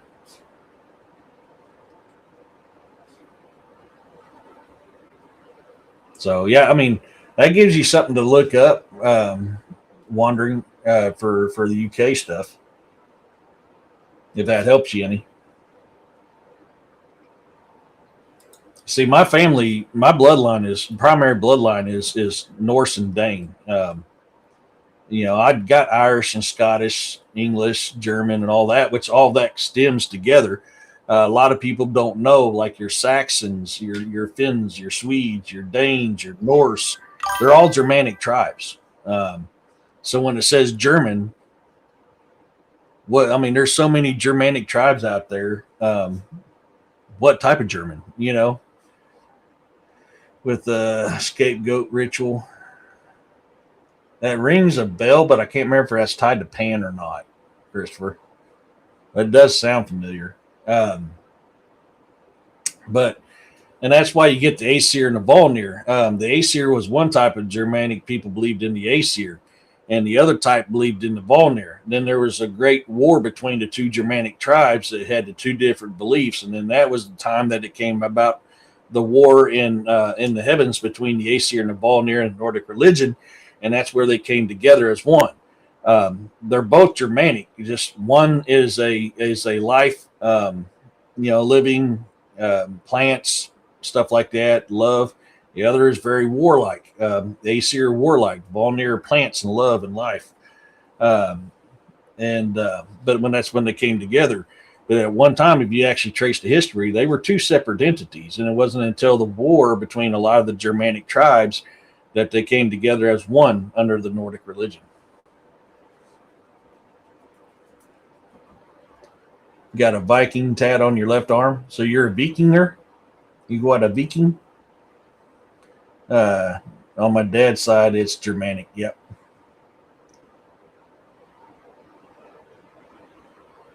I would definitely look into more of the UK. Yeah, it's definitely something to look into. Wondering, it's amazing what you'll find in there. You should be surprised with me doing this. How many times I've had people's like, well, we don't have that stuff there. Well, actually, you do. You got this, this, and this. And some people's like, I've heard of that, but I never thought of it. Or like, man, I never knew that. Then I'll get back with me. He's like, oh my gosh, I can't believe all the stuff I found. I was like, yeah, it's all right there. It's everywhere. That's why all our ancient ancestors talked about that stuff. I mean, like when the Icelandic people came here to the United States, because a lot of people don't understand. Viking wasn't what they were. Viking was a pirate. So whenever I would talk to you and say, hey, so and so, he's a Vikinger. He's a Viking. Means he's a pirate. Or I'll go, hey, you want to go out a Viking? Means you want to go out and do some pirating. That's what Viking is a pirate. And there was people that practiced a Viking. Then most of your Nordic people, they practice Dringskapi, the way of the warrior. That is the Nordic way of the warrior. It is, you had pride, respect, honor. You fought with integrity, with honor, and with pride. You were most commonly known as a Drenger. You practiced Dringskapi. But a Viking was a totally different deal. They were pirates.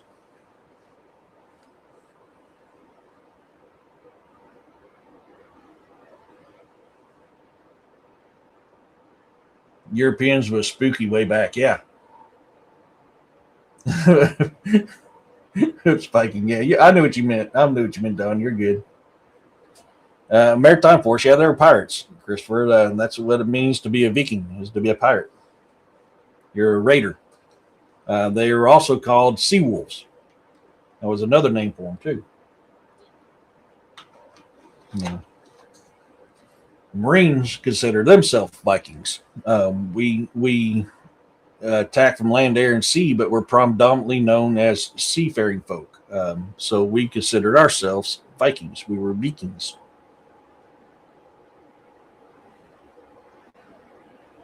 Yep, exactly what I was saying, Genocide. Yep, net rating. You need to go out and be a pirate. If you have a flotilla, you are a nation out of the ocean. Yep. I have a Harley tat on my right arm.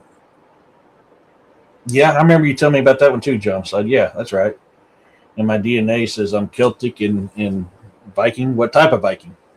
Are you Swede? Are you Dane? Are you Norse? Are you Saxon? Are you Finland? Finnish? What type of Viking?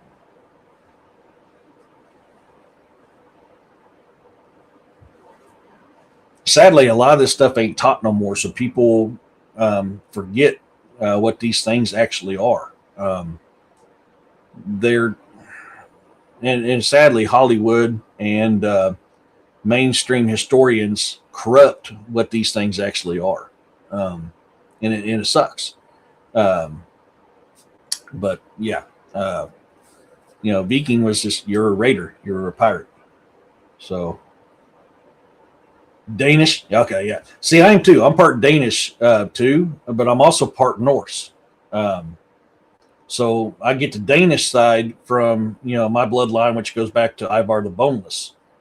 But my Norse side comes from the Black family. The Blacks left Norway and came straight here to America, and they end up marrying in with my family. So the Blacks from Norway is where I get my Norse side. The primary bloodline would be Dane because that's where my family history comes from. Is where the Testament side comes from, Danes. Um, you know, um, and of course the Irish and Scottish. A lot of the Nordic people controlled Ireland and Scotland back in the old days, same as England and as far as Germanic. So all that stuff kind of coincides together because the bloodlines intertwining. That's where you get that from. I picked apart the first season of Vikings till I just said, just enjoyed it. I love it too. It's a great drama. There is some truth to it, but there's a lot of dramatization, or however you say that, in it as well. Genocide, great. I love them. Great series, great drama, but it's a drama. Kind of like Sons of Anarchy.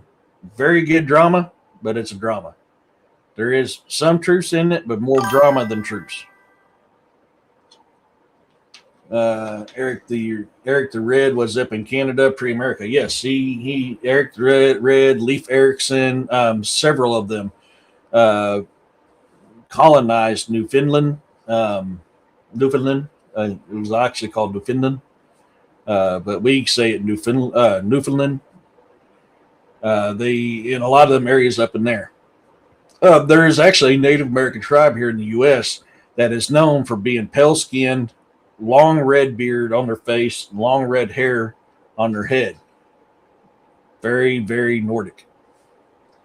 30% true, 70% Hollywood. Absolutely correct, Genocide, yes. I'm a mutt too, Amy, and I'm dang proud of it. I am. I'm a mutt too. I am Cherokee, Comanche, Lakota, German, Irish, English, Scottish, Norwegian, Dane. I'm a mutt, and I love it. There is Nordic ruins, not Viking. There is Nordic ruins in Oklahoma, all throughout the U.S. There is actually multiple. The Nordic people was here way before any other European culture was.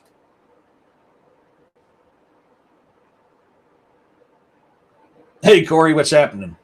So what I was talking about earlier with Leif Erikson and Eric the Red, there's stories that talk about when they founded Newfoundland, that they were ran off by what they called Skraelings. It's a derogatory term, but if you listen to how they describe the Skraelings there, they were tall, they were hairy, aggressive, muscular, and they literally ran from the hell of arrows and spears. They're Bigfoot. They encountered Bigfoot. So you actually had Bigfoots, which is one of the few things can make a Nordic person run from battle. Because they love battle. They live to die in battle, to go to Valhalla or Thorfinn. And these things ran these Nordic people out of there, these Icelandic people out of there. Taking a break from writing my book. Heck yeah, man. I know you've been busy. But this is in the Icelandic sagas talking about this, how they ran under a hell of arrow and spears from the Skraelings of that area, and they're very much described as being Bigfoot.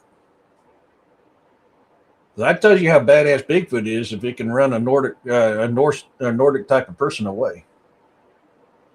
I've heard of the Spanish rolling Templars to get to America, but that was rolling with Vicks. Yes, there's been documentation of that type of stuff. Yeah. You're writing a book, Corey? Yeah. Corey is. He's writing his own little book.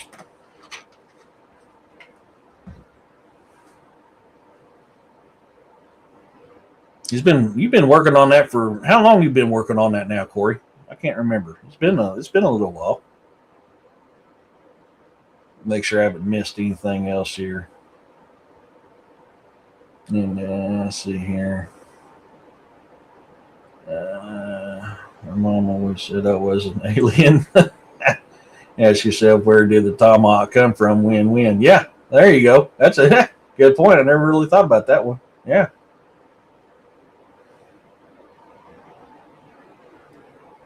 Um,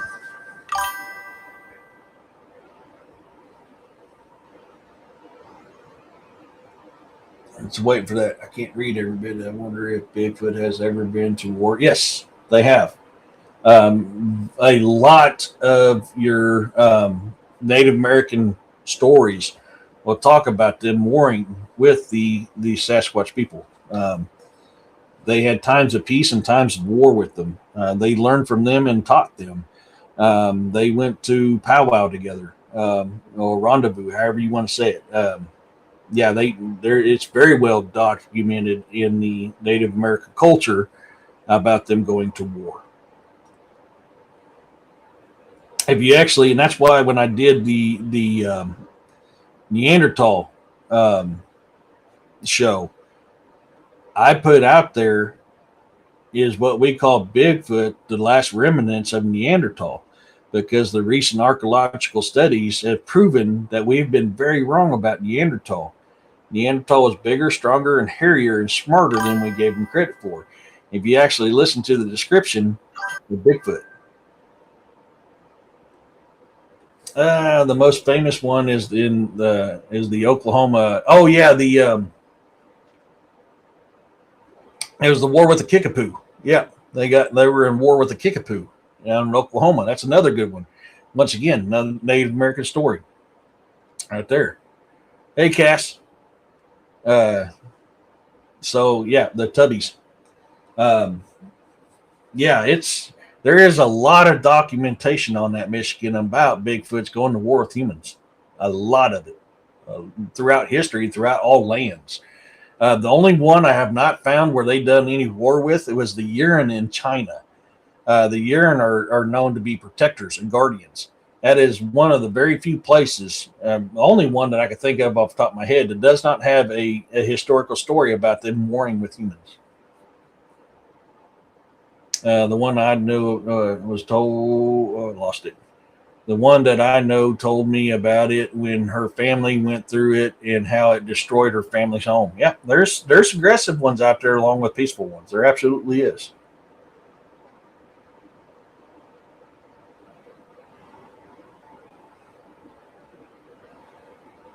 I read a story a long time ago about a Roman general going to battle with a Sasquatch. He was smart. He set the forest on fire and set traps, but in the end, it wasn't worth the trouble. I think I vaguely heard something about that, Corey, but I'm not 100% sure. That kind of has some movement. I know they had a battle with a dogman, but as far as the Bigfoot, I'm not 100% sure on that. What are your thoughts on extraterrestrials? They exist. There's no doubt about it. They exist. I'm a big believer in aliens and UFOs. I believe there's terrestrials, extraterrestrials, and interterrestrials.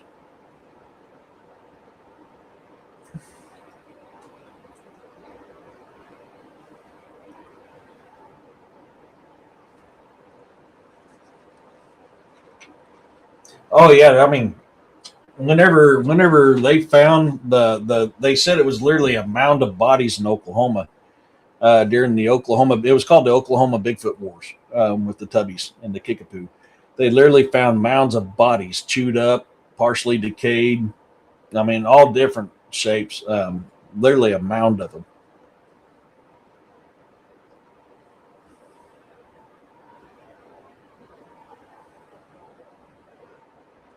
They removed it from the internet. I think aliens are coming from beyond space. A fish at the bottom of the ocean has never seen the sky or dry land like we haven't seen beyond space. Yeah, that's a good point. Yeah. When it talks about, we'll just say Christianity, for instance. You're telling me God only created human and animals and that's it? When he created all of space and time and existence, he didn't just create us. I'm sorry. Anybody thinks that's not in the right state of mind. He obviously created more stuff. And he'll tell you, I'm the God above all gods.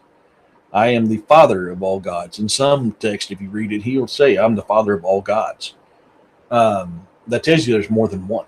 Now, some people associate that with Earth only in religions on Earth. I think it's not just that. I think it's throughout the universe, throughout the galaxy, throughout space. 1955 Choctaw in LaFayette County, Oklahoma. Yep, Oklahoma Bigfoot Wars.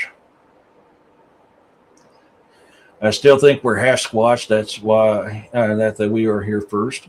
So many of your native people will tell you that Sasquatch is Shiatonka, elder big brother, first beings. Much like your Djinn, these in your dogmen, these things were on this planet before humans were. That's why these things are considered elder beings. Big brothers, the first beings. They have many different names for these types of things because all cultures talk about these things being on this planet long before humans ever were. Have you studied the Epic of Gilgamesh? I mean, his buddy, his best friend, straight up is a Bigfoot. I mean, listen how it's described, where he come from, how he acted. It's Bigfoot. That's my belief. I'm going to stick to it because I'm sorry, how they described him very much is Bigfootish. You're welcome. But yeah, no, I absolutely believe. I've seen too many UFOs. I've seen too many ghosts, too many spirits, too many cryptids. Had too many encounters with a lot of this stuff for me not to believe that these things exist. Now, can I physically 100% say they do? No, because I have no physical evidence to prove to you. I just got what evidence I've collected. I'm not sitting down singing Kumbaya with them. So, I mean, I have no way of saying, yeah, they actually absolutely 100% exist. I'll tell you, I believe they exist. That's why I call myself a 99%er, is because I can't bring Bigfoot on live with me. I can't bring an alien on live with me, or a dog man, or a werewolf, or a vampire. I can't bring this stuff on live with me, so I'm a 99%er. I have no receipt that could show you that. And I'm like I said, I'm not sitting down singing Kumbaya with them around the campfire. But with my experiences, my investigations, everything involving on that, how can I not believe these things exist? I've seen too much of it. I've been dealing with the paranormal since I was 3. I've been dealing with the supernatural since I was 9. I've been dealing with cryptids since I was 12, and I've experienced all this stuff, all around the world. I've been experiencing UFOs since I was 9.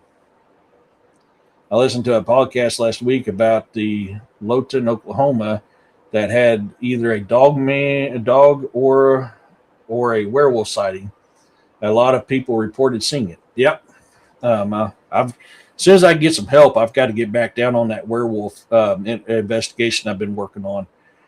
Because what I ran into in those woods that night, I don't want to go back alone. It wasn't a werewolf I ran into, but I can tell you, it's got me on edge enough. I don't want to be there by myself again.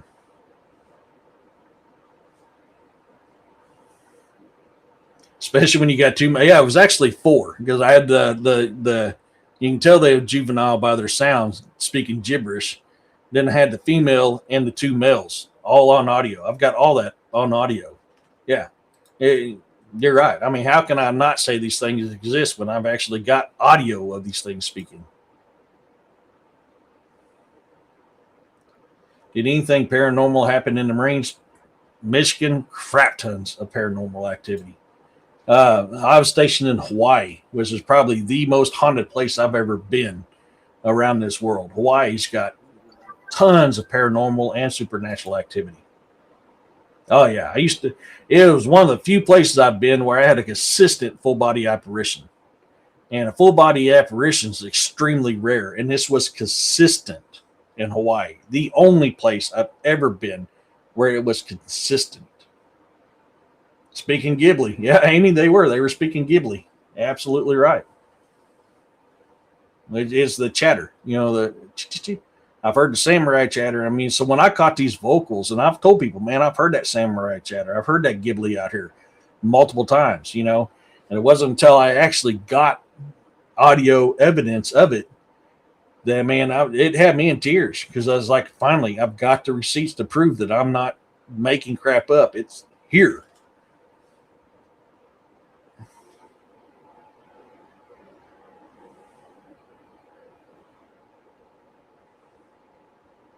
It's your favorite word now.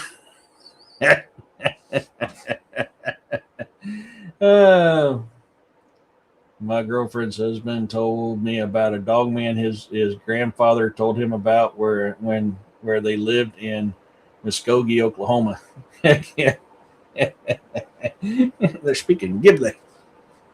That came from Cam Buckner, didn't it? If I remember right. I think it was. I think it was Cam Buckner. And I laugh because I think about it every time I hear Ghibli. I think about Cam Buckner.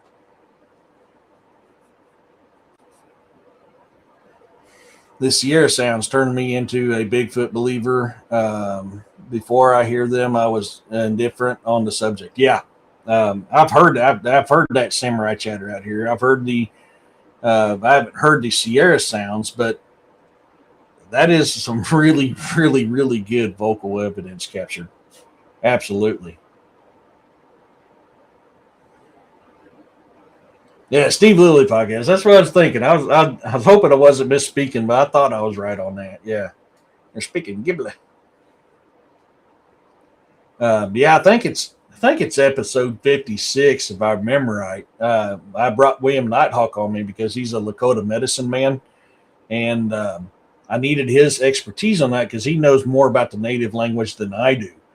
So when I caught all these vocals of these things playing on my porch, walking up my ladder, doing a jitter, talking, playing with things on my porch, walking on my roof of my porch. I wanted to bring him on because he's going to know what they say. And when we heard the female, which the female is the most clear you can hear out of the three that spoke, of the female and the two males that spoke in native, it straight up was Lakota. I mean, he didn't even hesitate. He goes, "That's Lakota. Think about the Lakota lullaby." And I went, "Oh crap! Why did I never think of that?" You're absolutely right. The very first word in the Lakota lullaby is exactly what she said. I might be able to. Let me get this set up. I mean, we may go over because it's almost 2 hours, but give me a second here. I want to see about loading these up real quick, and I'll play these vocals for you.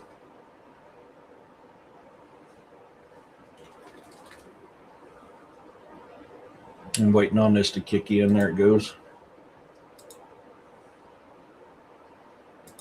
See if I can get them uploaded before that thing times out.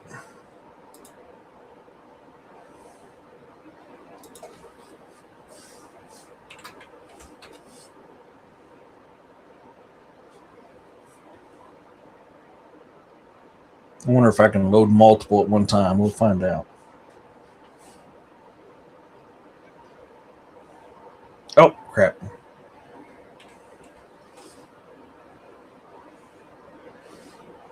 Okay. There's that one. Let's see if I can load two of them up. Nope, one. Okay, so we'll load that.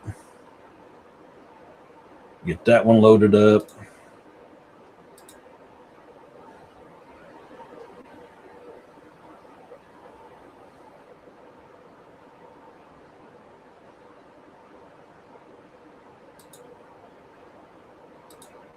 Load that one up.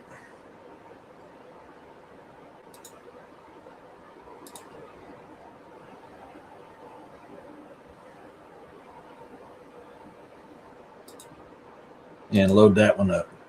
Now, the first one I'll play is the female. You probably have to turn your sound up. In 3, 2, 1.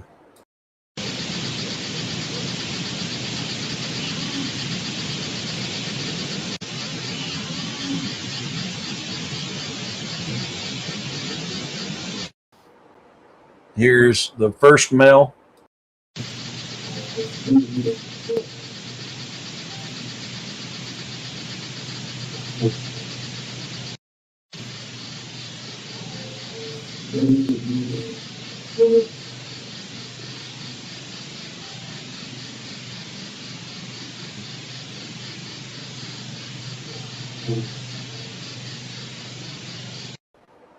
Here's the second mail.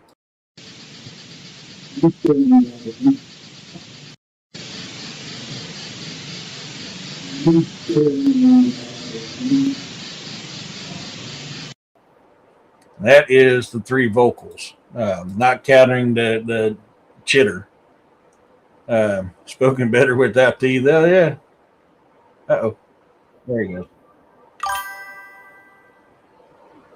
A reminder for the calendar, the Texas Bigfoot Conference is October. Thank you, Amy. Make sure I didn't miss anything here.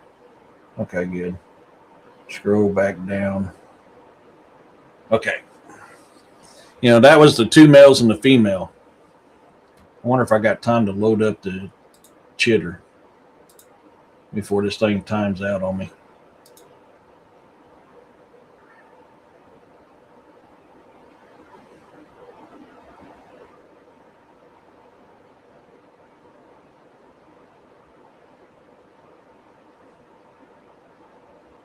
Roars, growling, and walking. Walking, whoops, and chatter.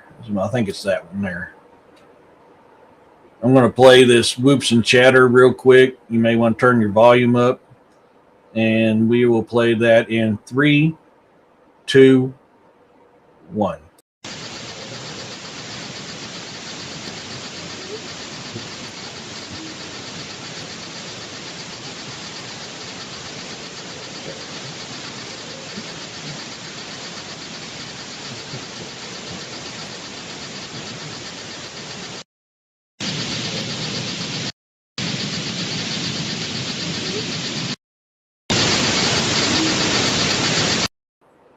You hear that? Whoop!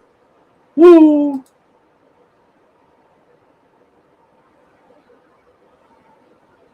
Yeah, she does. My teeth are sitting here watching Eric, making sure he's being good. Oh, it timed out. We got them done just in time. The Ghibli dance.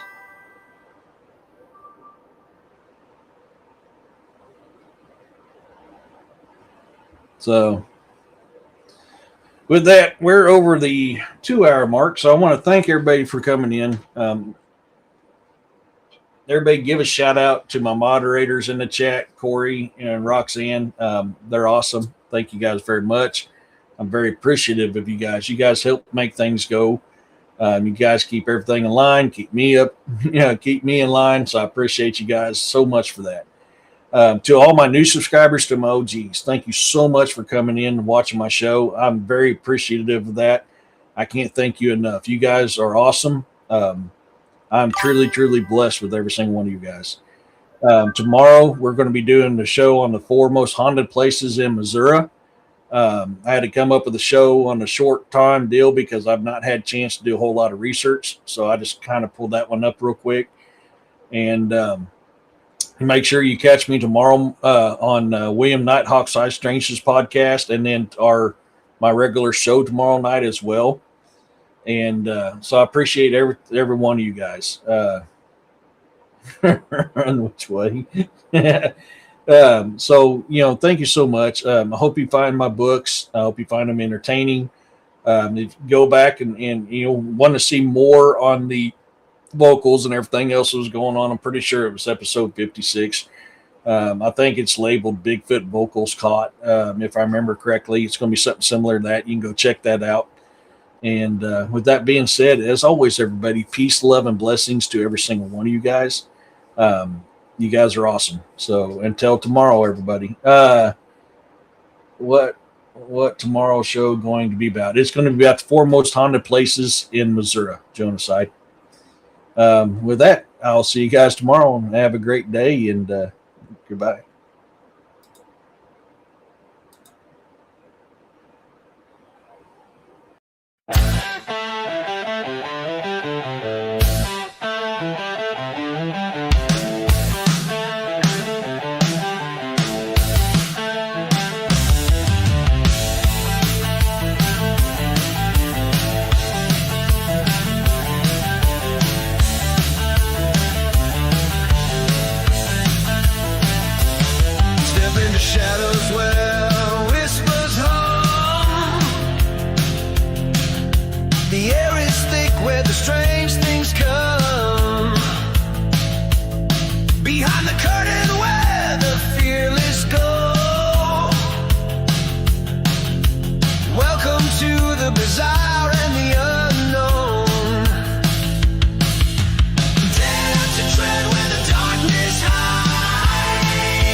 shift, the ground may quake. It's a risk you take when the unknown wakes. Your pulse will race, your breath will freeze in this realm of uncanny mysteries.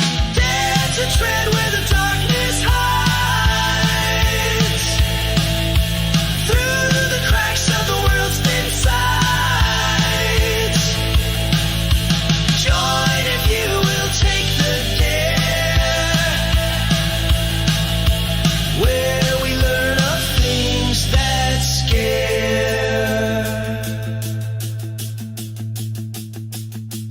The bizarre wears a wicked grin.